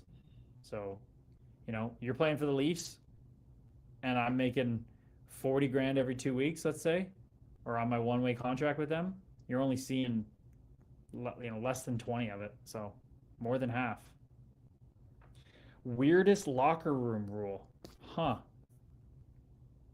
Weirdest locker room rule. I don't know. Weirdest locker room rule.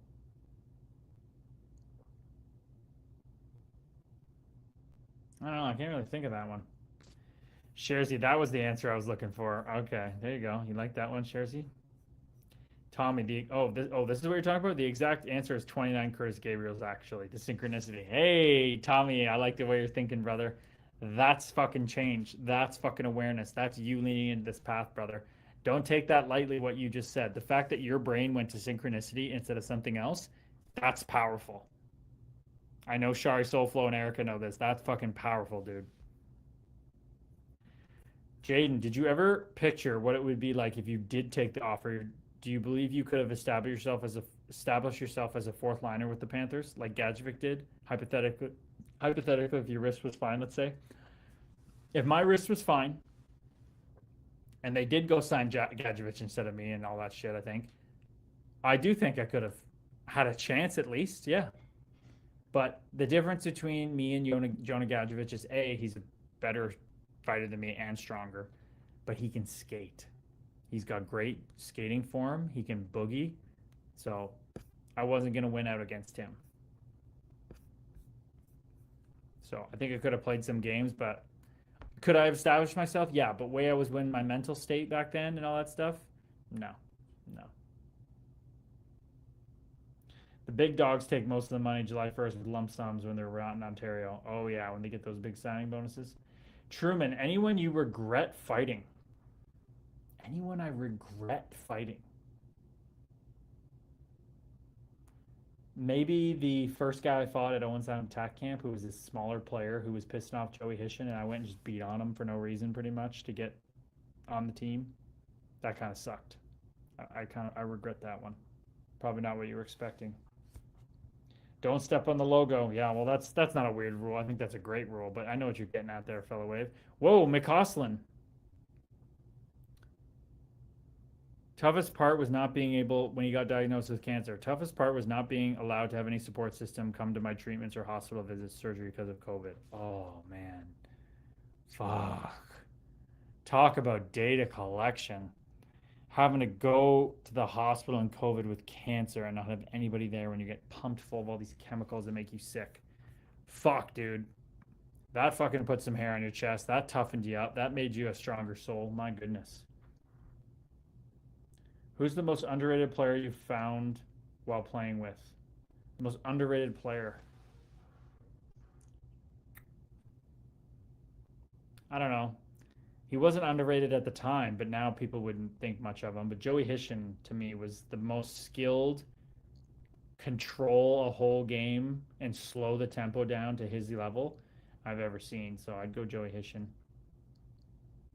That would be brutal, man. Salute to that guy. The fortitude would have been real. Yeah, dude. People are giving you love out here, McCausland, to be able to go do that in COVID. Fuck, that would have been brutal when your meat monkey spacesuit's just getting sick and broken down from those chemicals. Does the adrenaline cancel out the pain of punches during a fight? Fuck yeah, it does. But the better the mood you are going into the fight, the less you feel the pain. If you go into a fight not feeling your best and the adrenaline's all over scattered and you're not focused, those fucking hurt. Those hurt. So it's all dependent on how you're feeling. Oh my God, my buddy Chloe tuned Lucic. He wasn't as tough as he thought. Too much bark, not bite. Well, I'll be straight up honest with you. Lucic is super tough, super nails. Love the guy, but he ain't no Ryan Chloe. A fucking men, John Butt. What a handle with the music notes. John Butt, you are dialed the fuck in. Ryan Chloe was a savage. A savage. It's such a travesty that he got hurt. What a fucking hockey player Ryan Chloe was. I was such an honor to wear his number in San Jose. That guy was a fucking... Oh! He's assistant GM of the Rangers? I didn't know that. Back in 2025, he got hired as assistant GM of the Rangers. Good for him. Fuck me, that guy's an animal. Ryan Clough was a fucking animal. He could play, man. That was a good hockey player. Newfoundland, 6'3", 225. 62 points one year, 100 PIMs, beating up on everybody. 15 points in 17 playoff games with 32 PIMs. That guy was a fucking animal, dude. Animal. Okay, Ryan Clough might be up there with people I didn't want to fight. Fucking hell. Such a tank. Okay, Wes. Hey, Wes, have you been here the whole time, brother? What's going on? I hope you had a wonderful night, man. Thanks for joining. Jaden, are you surprised to see guys like Bunting and Tarasenko, Stanley, etc. still not signed this late in the summer, seeming like they're more prone for a professional tryout? I am more shocked about Stanley. Bunting's kind of fallen off a bit. I think he's a hell of a hockey player and a great guy. I'm less surprised about Bunting. Much more surprised about Stanley. Tarasenko's older. He fills in and scores his goals. He'll get a job. I know, Cassidy, you're going through the Matt stuff, but it's all good, fellow soul. Okay? You can't worry about him. He's doing his best. He's just trying to do his life like you are. No, just at work. You're on break, joining on break. Oh, I got you, brother. Thank you so much for tuning in and saying have a good night right before we end. Jaden says, guy with a pure hardest punch power have you gotten clocked by? I always say Darren Kramer because I woke up concussed the next day, but probably Anthony Peluso is probably the hardest punch if I was to be fully honest. All right, fellow waves. Ever heard of Greg Bird Dog Smith? I have heard of him. Yep. Grew up watching Canson. Tough SOB. He was a tough SOB. Okay. Oh, Connor, can you ask Terry about Ball Hockey Hall of Fame? Oh, see if I get there. If I can put that on my notes. I'll try to remember, Sharzy. If not, but no promises. Okay. All right, people. Good night. I love you so much. Thank you so much. Oh, yeah, it sucks how Chloe's career ended and Michael Furlan. I agree with you. I would love to get on Chicklets, but I have a reel coming out about that soon to give you some background info. Anyway, thank you so much for joining, everybody. Such a good time. Thank you for all the TikTok people. Thank you for all the amazing questions. Thank you for the amazing time, everybody. Lisa Jew, thank you for joining. Shaf Goot, Lins. Good night, Erica Lovely. Good night, Shari Soulflow, Dana, Jaden, Sharzy, Wes, Linz, Lisa. I hope I'm not missing anybody. Tommy Yo, Cassidy. I love you all, fellow waves. I'm going to go vibe out in the silence. Get your meditation in. Lean into the path. Lean into the path. Lean into the love and light. Lean into the community. Lean into doing the work that frees you. We can all live a life of permanent, eternal peace. I know it sounds crazy and it sounds woo-woo, but it's the truth. Good night, Corey Cooper. Corey Cooper, I'm so happy for you. I can't wait to. I want to clip that and put that on social media. I'm so happy for you, Corey Cooper, and you're coming into the next arena call in a great place. Let's go. Let's go. Okay, everybody. Gonna put on a tune and take it out. What are we gonna put on? Quick. Boogie Shoes. What a tune to end. All right. Never on TikTok. Boogie banger, baby. Yes, sir. Put on them boogie shoes.